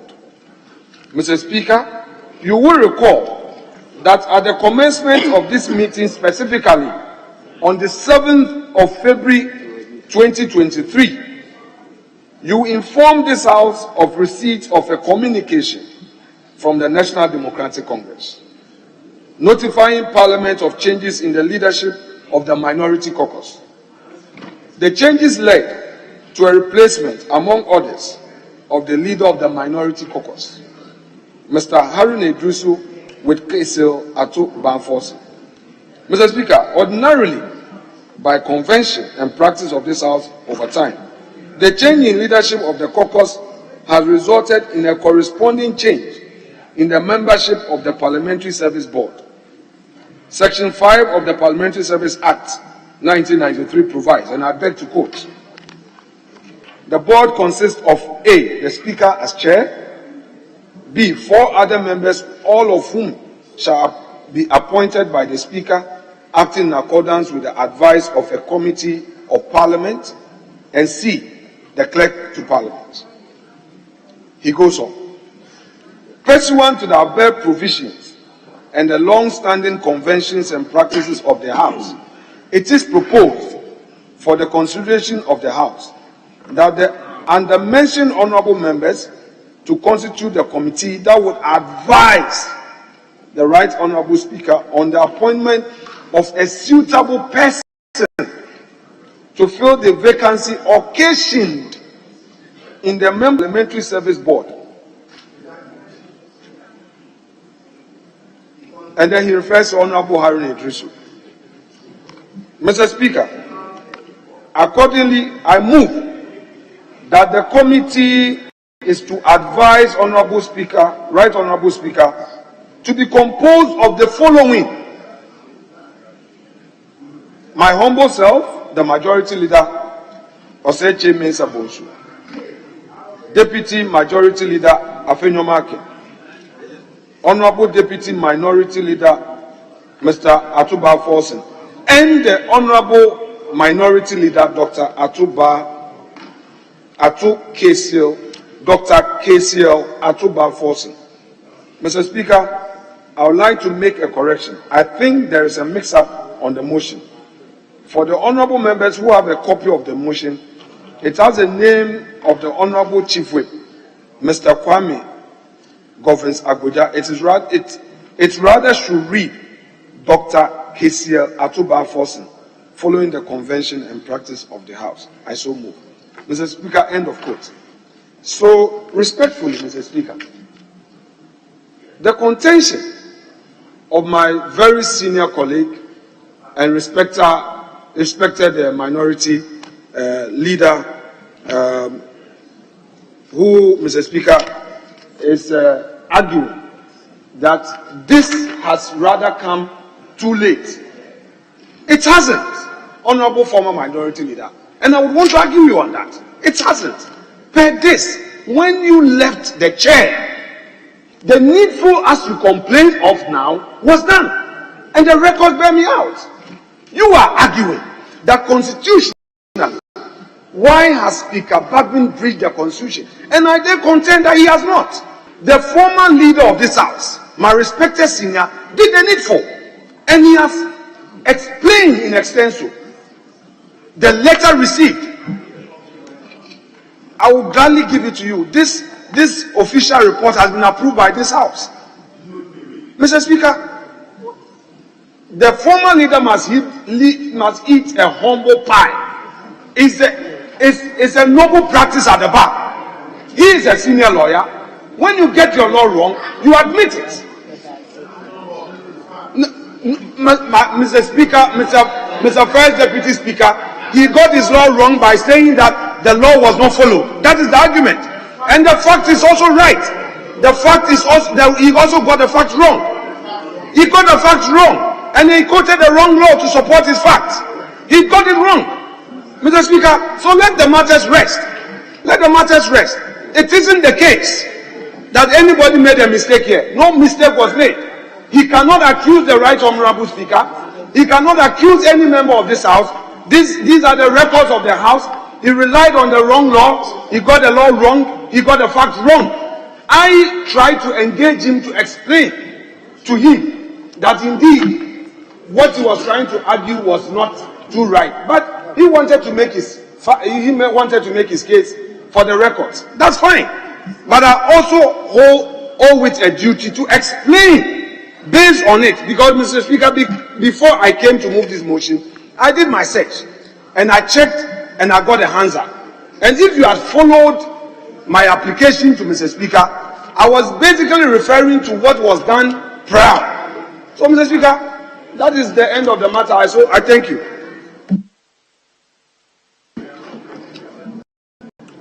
Mr. Speaker, let me just put this for the record.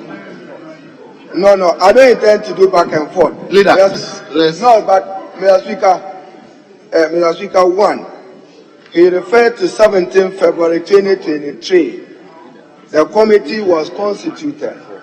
I want a report of that committee. I want the report. I'm a member of Parliament. Whatever committee was constituted February 2023, the search committee, I want their report and I want Hansard evidence of the approval of the committee's report. Mr. Speaker, I further refer to a case for the purpose of the Hansard. It is Okujeto versus Attorney General and Governor Bank of Ghana. It is to guide all of us. It's Okudzeto versus Attorney General and Governor Bank of Ghana. Mr. Speaker, you are constituting a committee, and I'm saying that even before this committee has been constituted, there has been changes at the board level because the Honorable Atuforsen sits in my seat as former minority leader. Is it not fair and lawful and constitutional that you should have allowed this committee to submit a report with recommendations for him to take over as the appropriate process or procedure?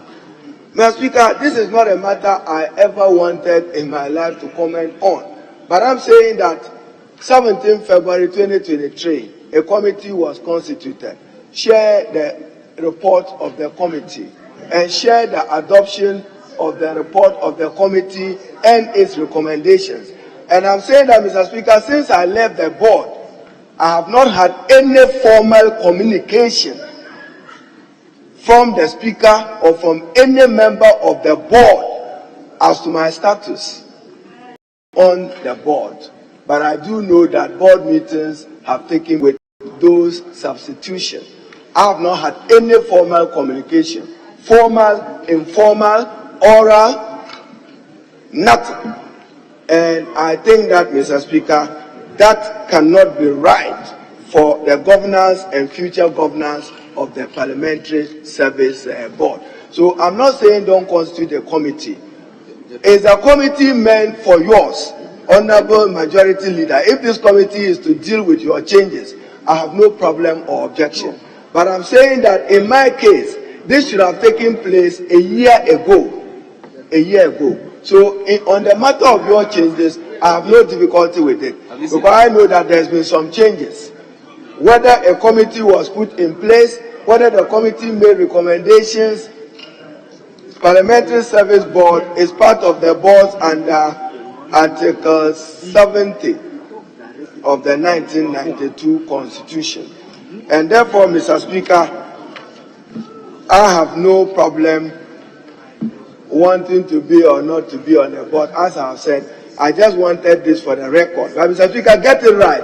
I have no difficulty whatsoever if this committee being constituted is to correct the exit of the Honorable Chairman being substituted with the Honorable Afenyo Market.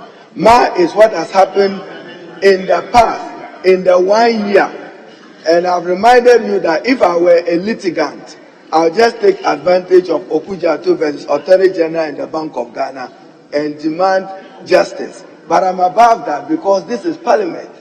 The Speaker and Parliament can determine its composition. Mr. Speaker, I raise this case and I never intend, I want to maintain a golden silence until someday after 1st January 2025, I'll speak to many matters if we all live to see that day. I thank you. I'll take the last one from Honorable, then we put the question. Thank you, Mr. Speaker. Mr. Speaker, I really wish what happened didn't happen. And I don't intend to further exacerbate the situation. Mr. Speaker, I just want all of us as members of the House to be very interested in these things that are happening. Because you see, it is easy to sit at the back and easily accuse people without necessarily participating deeply into what's happening on the floor.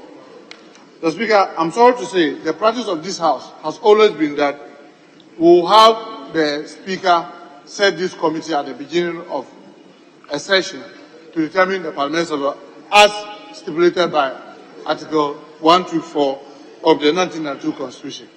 And in setting up the committee, Mr. Speaker, we need to be mindful who serve on that committee. Because it is not proper to set up a committee of members that are going to be who just go and select themselves onto a service board. It is not right. It is not right anywhere under this sun.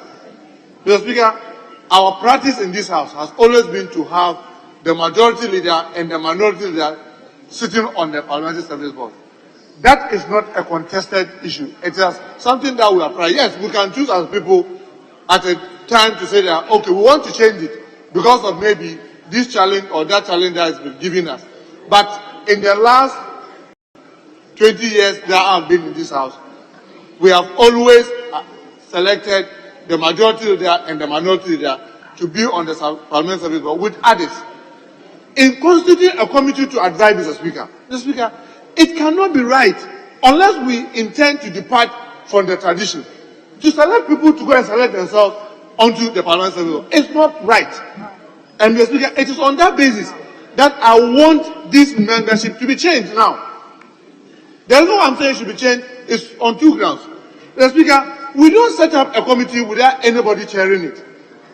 It's not done in this house that you set up a committee and you don't state in the composition of that committee, this person is going to chair and lead it. It's not done. And then two, you set up a 4-member committee. Our practice always been to set up an odd-member committee. You set up a 5-member committee, odd number committee. You set up 3, 2, they go. Because I would be very surprised if anybody suggests that we should change the leaders. I'm talking about majority leader and minority leader. I will support that because I want to believe that to be able to carry Parliamentary Service Board very effectively, you need to have the leaders of both sides sitting there to be able to guide whatever is coming from their caucuses. But to set up a committee that will advise this election, you put these same people on that committee to go and advise that they should be taken as members of that committee. It's too odd. It's too odd to be allowed. So, Mr. Speaker, I want the leadership to quickly put their heads together. Because if this question is put, I'm sorry to say, I will raise quorum, I will challenge its legitimacy. Because you cannot put people in a committee to go and advise that they should be selected onto another committee. It's not done. So let's do the proper thing by selecting others. And I will say, like I said, and I'm repeating again. No, because I don't want us to depart from our practice. I don't want them to depart from our practice. Our practice is that we should have the 2 leaders on the committee. But they should not be those who go there and select themselves to be on the committee. So, Mr. Speaker, I'm hoping that the leaders will quickly put their heads together and make a change so that if they want, you can choose to make Honorable Patricia PJ the chair and then put 2 other members on the committee so that they will replace the leaders to go and sit down and think about how we can do the replacement. Because, Mr. Speaker, you should remember, it is not only the 2 of them that are going to be on the committee. And, Mr. Speaker, lastly, Mr. Speaker, I really wish your attention is here. You know the issue that Honorable former minority leader Honorable Arun is raising. You set up a committee. Their report is supposed to come back to this house. Because if a committee of a plenary set up a committee, their report should be adopted by the plenary. So you can't set a committee and then they go and then you don't hear whatever they do and then it's being implemented. It is not also a very good parliamentary practice. I'm of the view, let's close our mind to whatever might have happened, but let's pick it right. We set up a committee, they have to come back to report to us. This committee that will say you should advise Mr. Speaker, what was their advice? Has it been accepted? Then we all then know, if you walk around, you know who the true composition of the Parliamentary Service Board is. But you can't set up a committee to advise, and then that ends it. You don't hear whatever advice the committee has given. It is only proper that when this committee is set up, they come back with their report so that we all know what they have done. But I want to beg, whoever might have get the opportunity to serve on this committee to advise Mr. Speaker, they should recommend very strongly, let us not depart from our tradition, where we have at least the 2 leaders sitting on the Parliamentary Service Board, and usually they will take a former member of Parliament or others to also join. They should at least keep the tradition of making sure that the leaders, both minority and majority, are on the committee. Mr. Speaker, I thank you very much for the opportunity. I hope that we are going to make this amendment before we proceed. Thank you very much. Mr. Speaker, there is wisdom in what Honorable Muntaka has just said. And again, I see wisdom in our own practice. We need to find a way of reconciling. He says that the advisory body should not include those who are going to be the beneficiaries or likely to be the beneficiaries. Unfortunately, since 1993, this is what we've been doing. It doesn't mean we can't change. you have been a chief whip for many years, and you agree with me that from the hands that I've checked so far, that has been the practice. But if you suggest today that we should change, there's nothing wrong with it. I see wisdom in it. So, Mr. Speaker, I will plead that we place this matter on ice, and Kofi, you still want to speak? we place this matter on ice, wait for Mr. Speaker to be available. Honorable Forson and I would engage Mr. Speaker and put these sentiments across.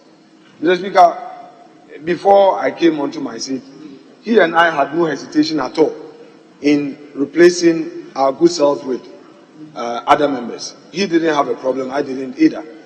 But he's raising another fundamental issue about a report. You know, that's a novelty. That's a novelty. But if he wants us, I believe that Mr. Speaker will guide us for us to do it. There is no problem at all. Thank you, Mr. Speaker. Very well. Leader, you are coming back. Mr. Speaker, just for the record, may I refer you to Article 124. I agree what he has said. Article 124 reads, and I quote, "There shall be a parliamentary service which shall form part of the public services of Ghana." Then 1242, emphasis, mine.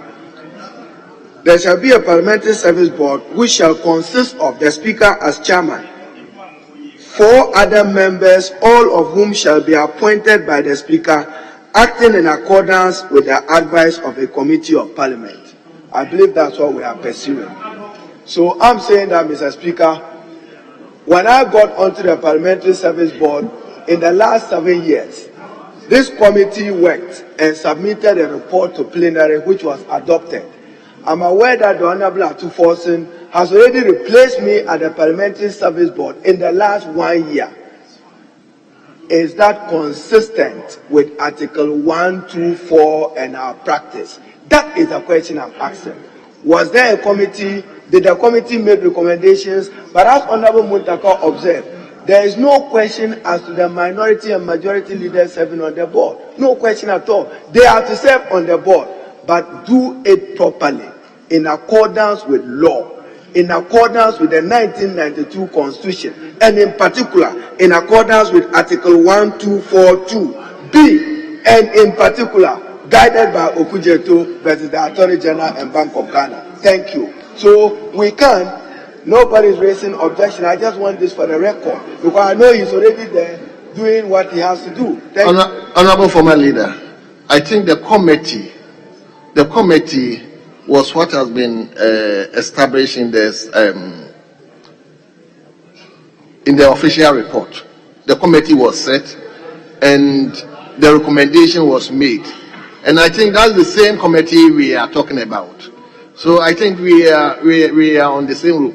Where probably I may go, Honorable Muntaka, is those people that we are going to consider sitting at the same committee, which I think we can take a second look at. But I think we are almost in the same length. I thank you, Mr. Speaker, for the opportunity. Mr. Speaker, I must confess I've never really paid attention to the details of this matter until today. And I'm a bit surprised that, looking at the exact words of the letter, the Constitution, we use rather ad hoc committees. It appears to me what we're doing is setting up an ad hoc committee. I was looking at our committees because the word of the Constitution is very interesting. It says, acting in accordance with the advice of a committee of Parliament. A committee of Parliament. Does that suggest that we're talking about existing committees Parliament have created? Or does it suggest that we're talking about creating an ad hoc committee anytime the occasion arises? That's in my view. And I was going to suggest that, looking through the committees we've already set up, we have the selection committee already. Is it possible to place that matter before the selection committee? Let the selection committee recommend members? Yes. but the same people select all the committees and leadership of all the committees. So do we need to set up ad hoc committee every time, or a committee of parliament, which in my view suggests that one of the committees that are already adopted and regulated by us and the others should be the committee to do this. I think that while we are putting this matter on the ice for now, these are one of the things we must consider, whether we need to come out every time with an ad hoc committee or refer to a committee of parliament as a group that will select these things. I thank you, Mr. Speaker. Thank you very, very much. Yes, Honorable Dafiamapo. Speaker, thank you for the opportunity to add to what First Deputy Speaker intimated. Mr. Speaker, if I may refer the House to Order 6 of our standing orders, the definition of a committee, Mr. Speaker, includes a committee of the whole, a standing committee, a select committee, a special or an ad hoc committee. So, Mr. Speaker, I believe that, given the position of the First Deputy Speaker on the matter, we are within the remit of our standing orders to constitute a committee, whether standing, select, whole, to deal with the matter and bring finality to it. I thank you for the opportunity. But then, if it's a committee, then we should also have a report. Because if we are forming a committee to look into something, then obviously the committee must furnish the House with a report. So, like the majority leader said, we are putting the issue on ice. Or, leader, is that what we said?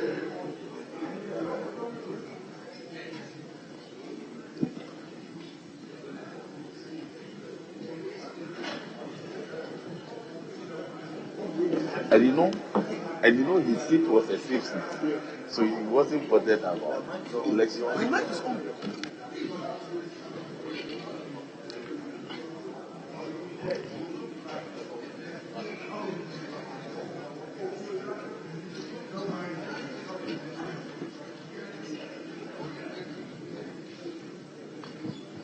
Leader, then let him give the opportunity to Honorable Anyafo.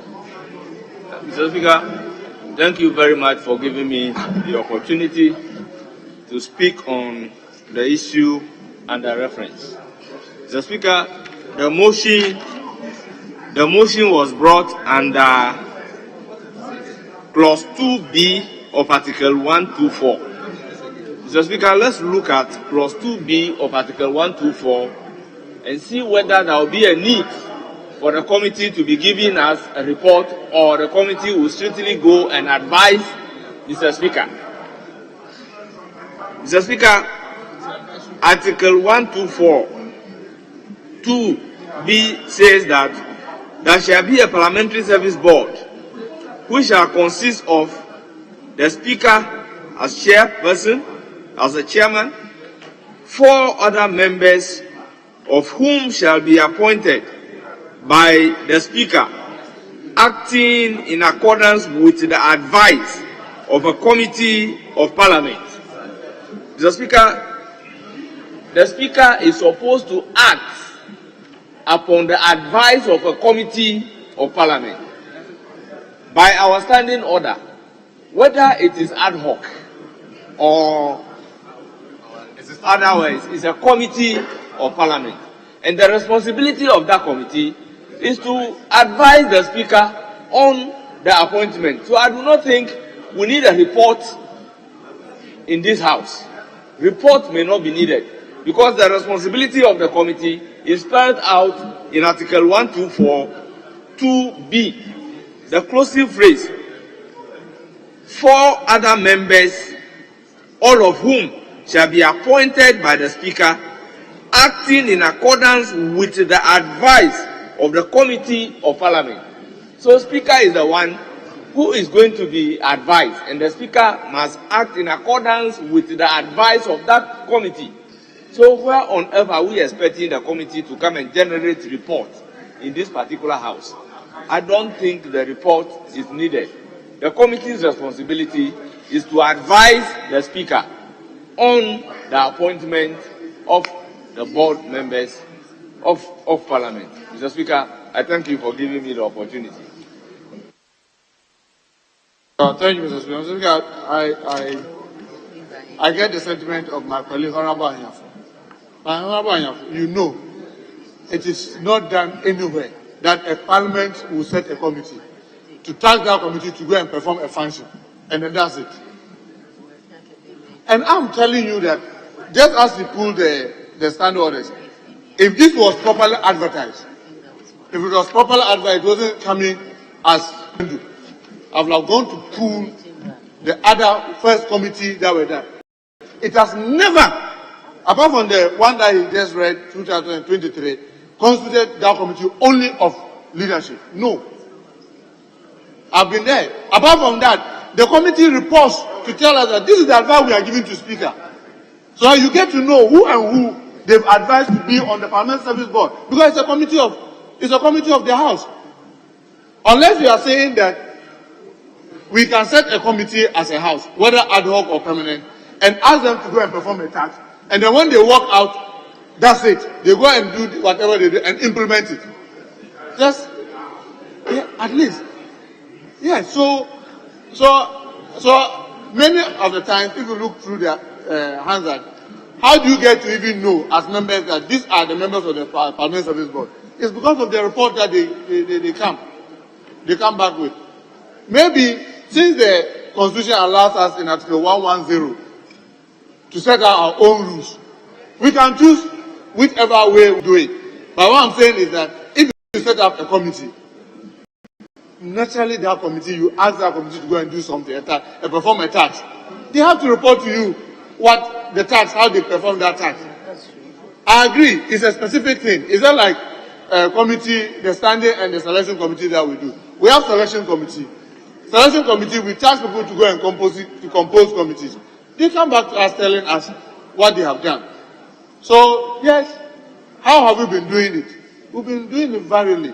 But like I told Honorable Majority Leader, the intention, God is my witness, the intention is not to frustrate anything.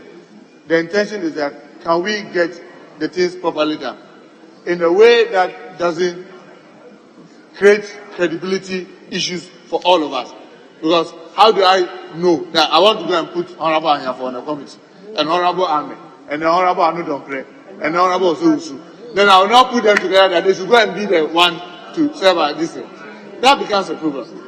With the reporting, and I'm saying that if we want, like the majority themselves said, if we want, let's stand it down and let's pull the records, and you see that each time that committee works, they report to the House what they've done, and it has never been challenged because we all believe that the committee, what they do, they follow our own traditions, and we get to know who the Parliament Service Board members are.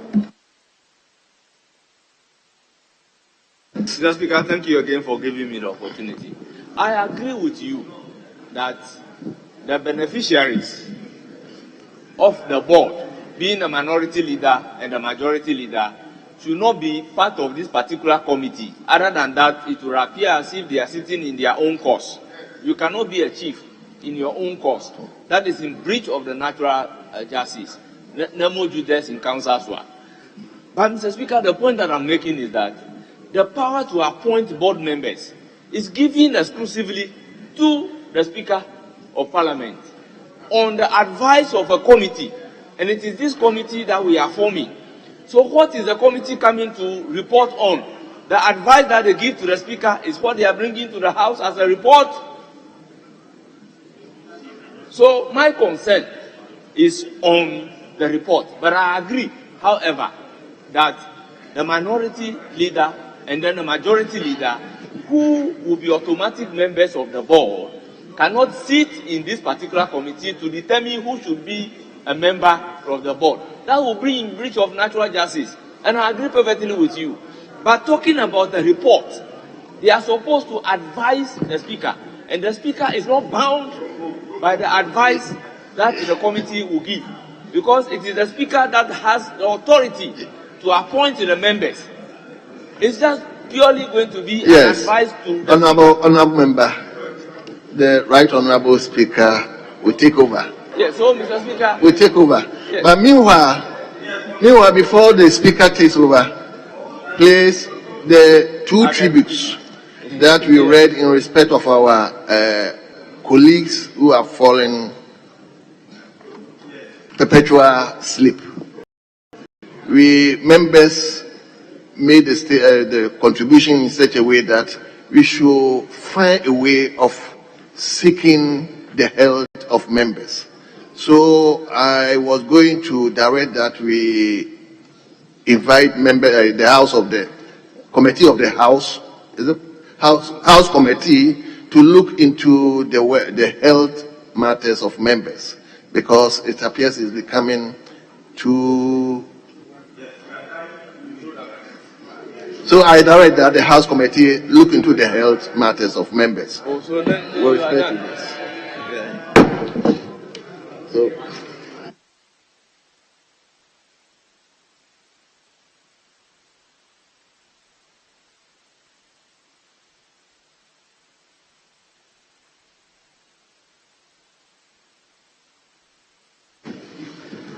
Honorable members,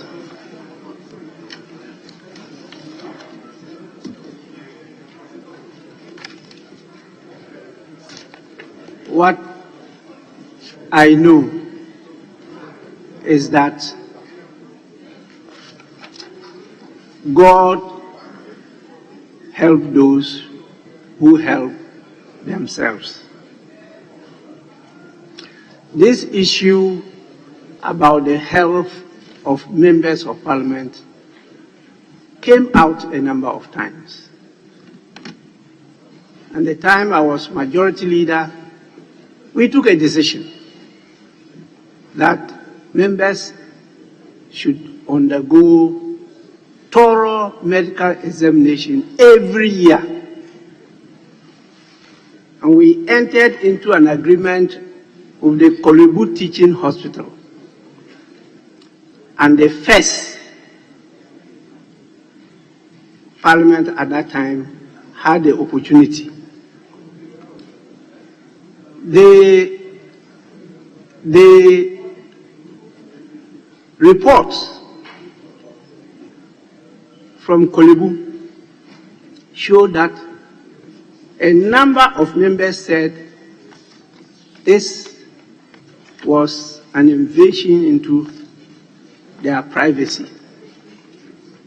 And they were not going to subject themselves to that kind of comprehensive medical by the Kolebu Hospital.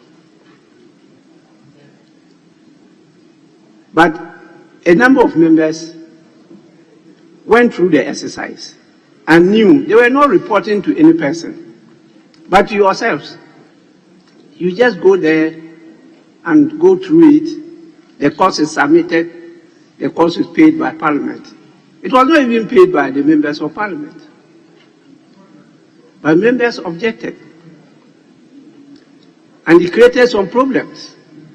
And so leadership at that time advised itself not to proceed, but to allow it to be handled by the members themselves. And it's from there that we developed the then clinic now into a medical center, which is available. And we proceeded to even put a gym there for members. Then we had the challenge of former members. We held meetings and extended it to former members. But former members are all over the country. And it's only accessible to those who are, for proximity reasons, available in maybe Greater Accra, or those who could move from the regions to come down here. But apart from that, and every year there's an item for former members of Parliament. And there's also an item for former staff of the parliamentary service. And we have been approving requests for all these things sitting members, former members of parliament. So I don't know what issue is being raised in connection with this matter. But at least we've gone through all this. Leadership have had discussion with speakership. We've taken decisions on them. If in the implementation of the decision there are challenges, please kindly draw our attention. But these are administrative matters. They are not things that you come to the floor and deliberate on. I think we can handle them administratively. With this, I want to be guided as to where the House is. I was presiding over the Parliamentary Service Board meeting. We just adjourned, and I had to come and leave my second deputy, who should have also been there, but because at that time Parliament needed to sit, we had to allow him to come and preside. So please, let's know the state of the business. Yes. Thank you, Mr. Speaker. Yes, in your absence, I was one of those who raised extensively about the issue of the health of both members and former members. Mr. Speaker, you may be aware, rightly said, when we had to do the Kwalebu treatment, yes, a number of members raised this issue about privacy. Many of us complied, but just in 2011, a year after, because what we did was to cover it 2019, 2010. 2011, Kwalebu said that there was no formal instruction for it to continue. And I want to believe, because of what you said, some members were not willing for it. Maybe that truncated. So if you check the record, you see that right from 2011, it truncated. But the other thing that, Mr. Speaker, I remember, even with you as leader of the House before in 2014 thereabout, was that if we could make an arrangement to agree on a fixed amount that Parliament can pay, because there are a lot of private facilities that members are already belonging to, that they may want to be able to do that because they trust those institutions. But maybe their prices may be different, but Parliament can agree that we are paying, we and Kwalebu agreed on a price of, say, 20,000. If you want to do it privately, fine, that will be your matter, but we are willing to pay only 20,000. It will be paid only directly to the facility, and the facility must indicate that you have gone through that. I'm sure that may help. And Mr. Speaker, secondly, to regards to the former MPs, as you said, in fact, this is a good news that you have said that even those of us who are in the House do not know. I don't know how many former members are aware that if they were truly sick and they come to our clinic and our clinic will not take care of them and the medication requires something much bigger, they will apply to the Speaker for consideration. Many of them don't know. Even me, as a member of Parliament, don't know that for a fact. So once you see them on the corridor sick, and all we do is try to pick from our pocket to support them. So, Speaker, I'm happy that you are saying this, and maybe all of us as members should take advantage of the current situation and inform members who are seriously sick that they can make this request to the office of the Speaker. And those of us who are here, the Speaker, I still think that we should make it a responsibility to continue with the checks. For those of us who are above 50, it is medically advised that you do that twice even a year. And for those who are not doing it, it is important that you take it as a habit. Don't always be considering what's happening in the context. Mr. Speaker, I think this information is a very useful one. And we'll be happy that at least with the members of Parliament sitting, some arrangement could be done so that even those who want to do it privately could be supported in a minimum way to do it, so that we are sure that everybody stay healthy and fit. Thank you very much, Mr. Speaker. Honourable members, as the longest serving member of Parliament, I experienced what you are experiencing.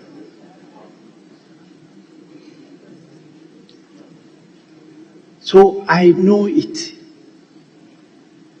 We even 2 meetings with former members of Parliament. where you do the public hearing.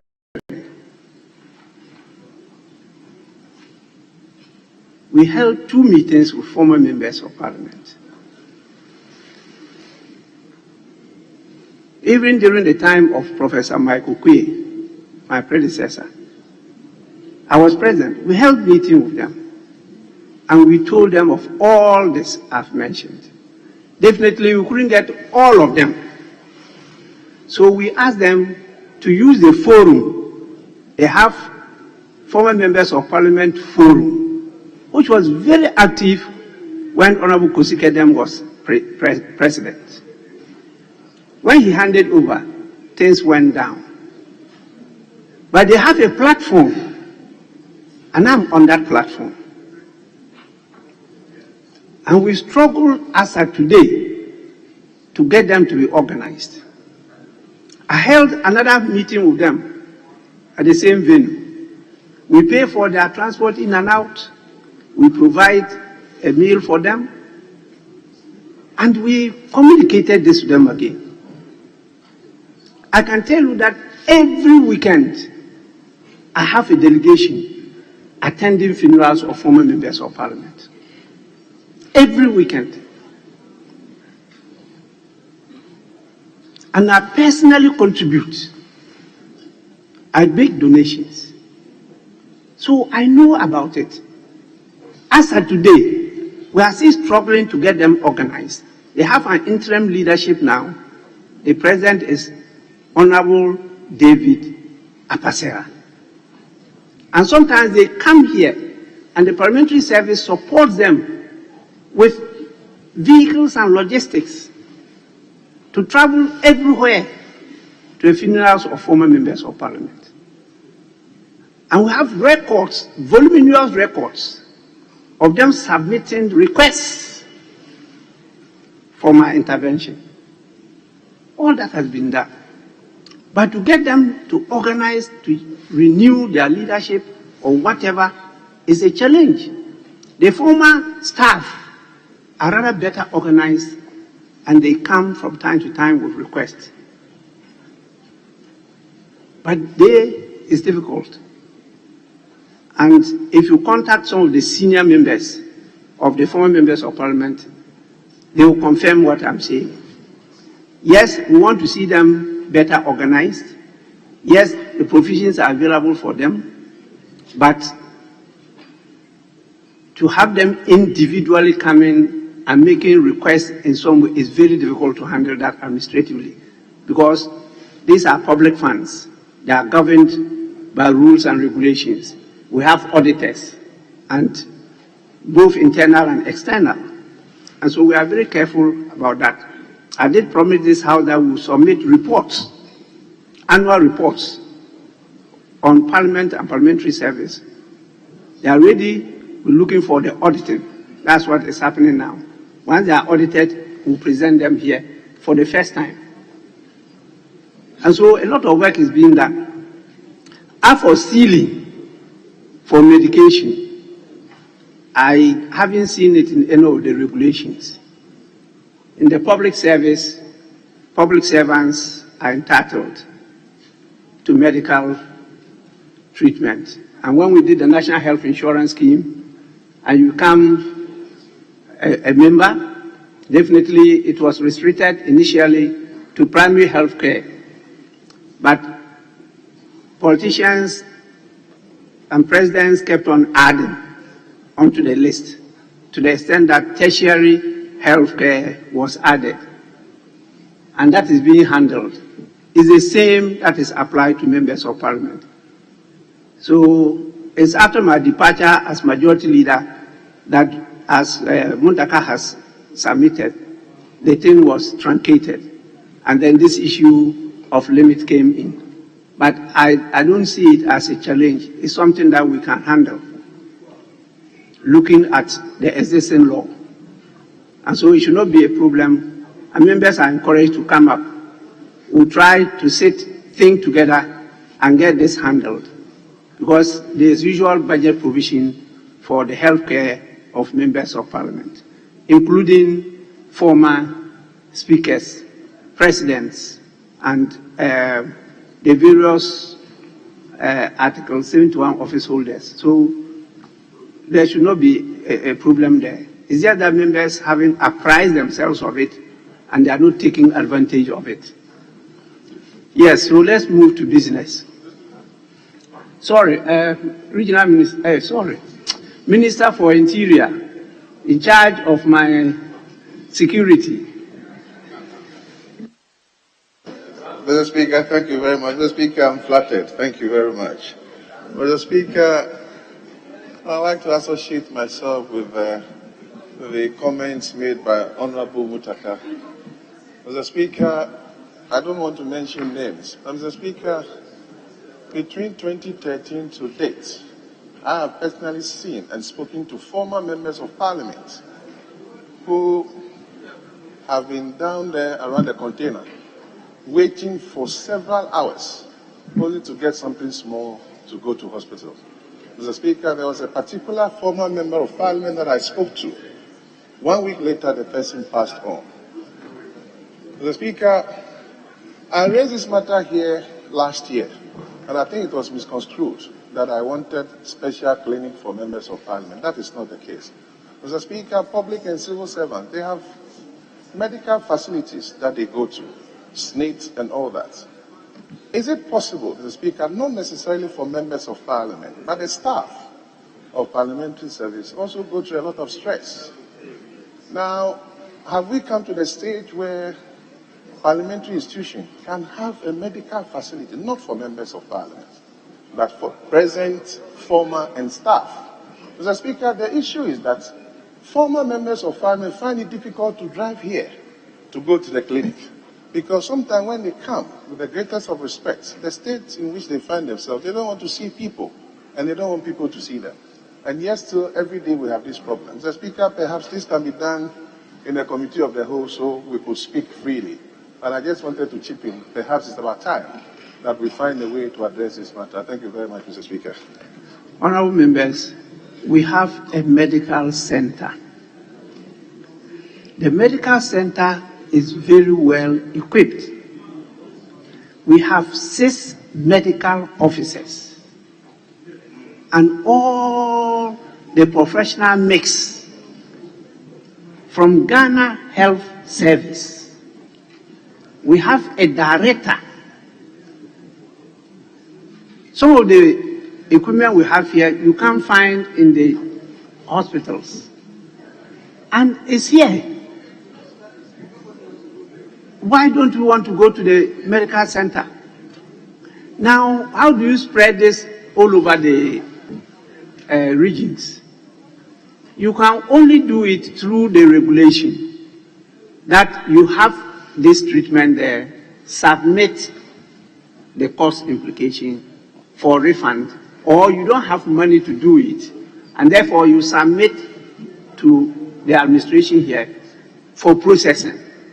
In fact, we have processed a number of requests even for treatment outside Ghana. And I only said this is not known. So we have to pass on the information. Honorable Muntaka concluded. Let's pass on the information to members. I'm aware of a number of former members of Parliament who could not go out to buy medicine because of poverty and they died. I'm aware of a number of former members of Parliament who, because of cost implications, were sent back home from various hospital facilities, or I should say medical facilities. And they died. And so we kept on passing information, but the numbers are large. They will not be able to reach all of them, and that is why even members here are not aware. And as I'm sharing this information with you, members are in conversation, they are not listening. And at the end of the day, they will say they don't know. And that's why I started by saying, God help those who help themselves. Please, can we go on?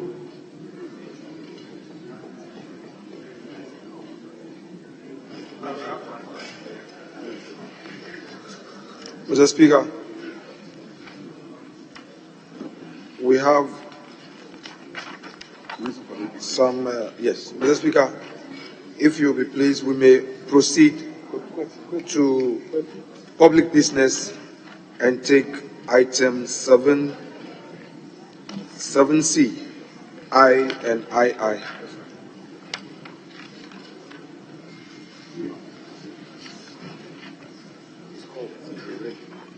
My deputy gave me a brief that there was something you were discussing.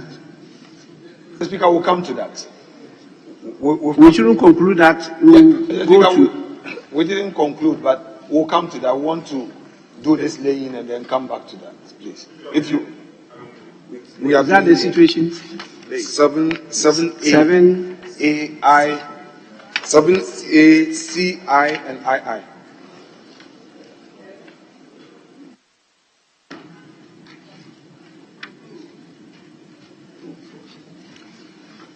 Honourable members, with the guidance of leadership, we go to item 7, which is at the commencement of public business, presentation of papers. The following papers to be presented. 7A, by the chairman of the committee. This is the committee I chair, together with my deputies. First Deputy Speaker,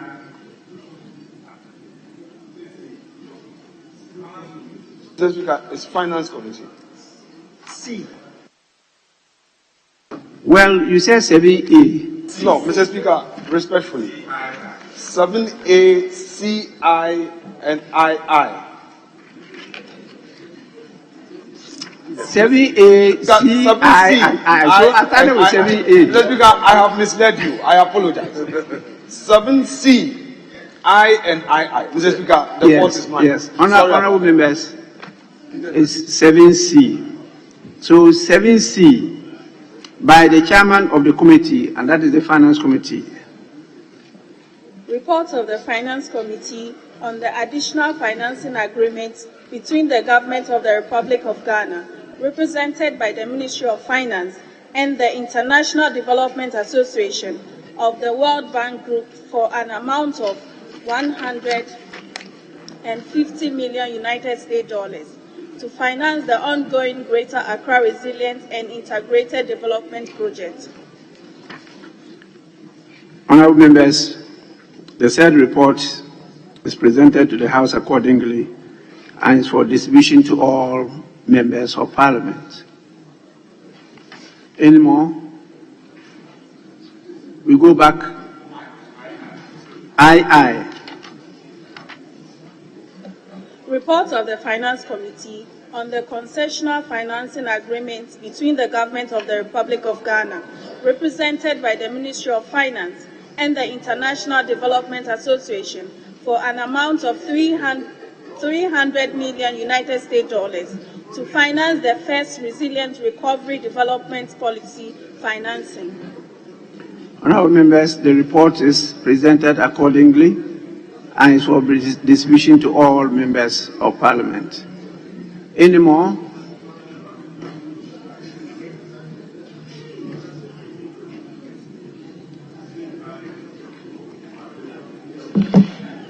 Mr. Speaker. Yes, please. Speaker, if you would be pleased, may we take a very short, Mr. Speaker, if you be pleased, may we take some 10-minute suspension.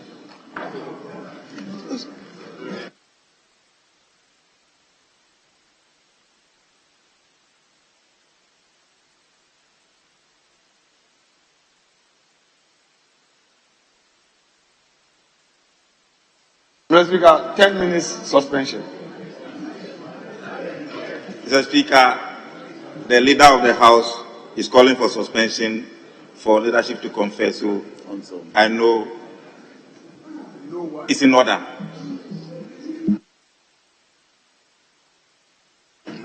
Honourable members, sitting is accordingly suspended.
Mr. Speaker.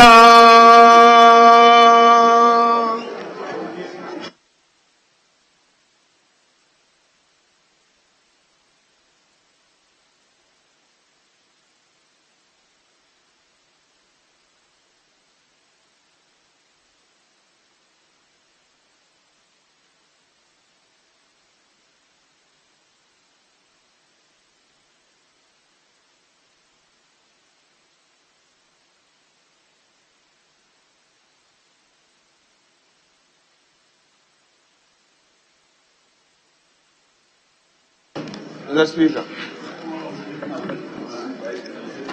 we members have indicated that there are some other engagements and leadership is in agreement. So, Mr. Speaker, we will just deal with one item. It's just a question left to be put, and then we can pray for adjournment. Mr. Speaker, so if you may put a question on order paper addendum item 2. Is a motion. Yes, please. Thank you, Right Honorable Speaker. As has been discussed, judging from the mood of the House, it will be better we suspend the debate on the SONA. However, to close the day, we want to close in a good mood. So we just want you to go to the order paper addendum and put the question for the adoption of the report, the composition of the committee to advise you on the board membership. And that's the order paper addendum. So you just let us adopt it and agenda. Let's suspend.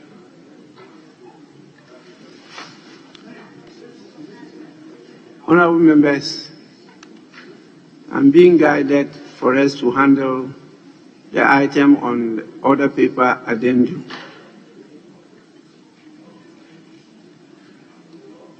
That's the position of the House.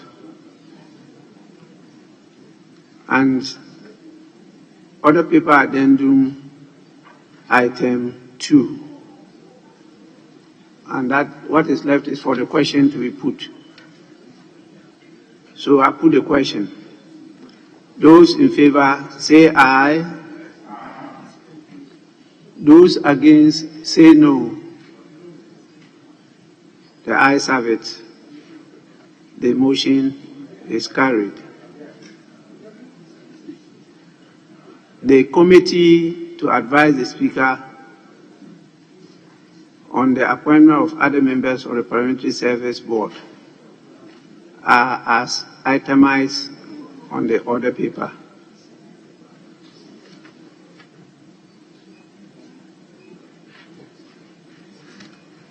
Honorable members,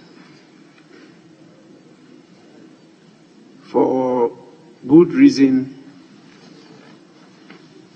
the House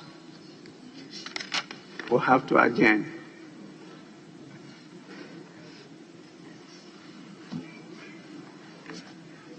And so I move straight away to adjourn the House until tomorrow at 10 in the forenoon. The House is adjourned.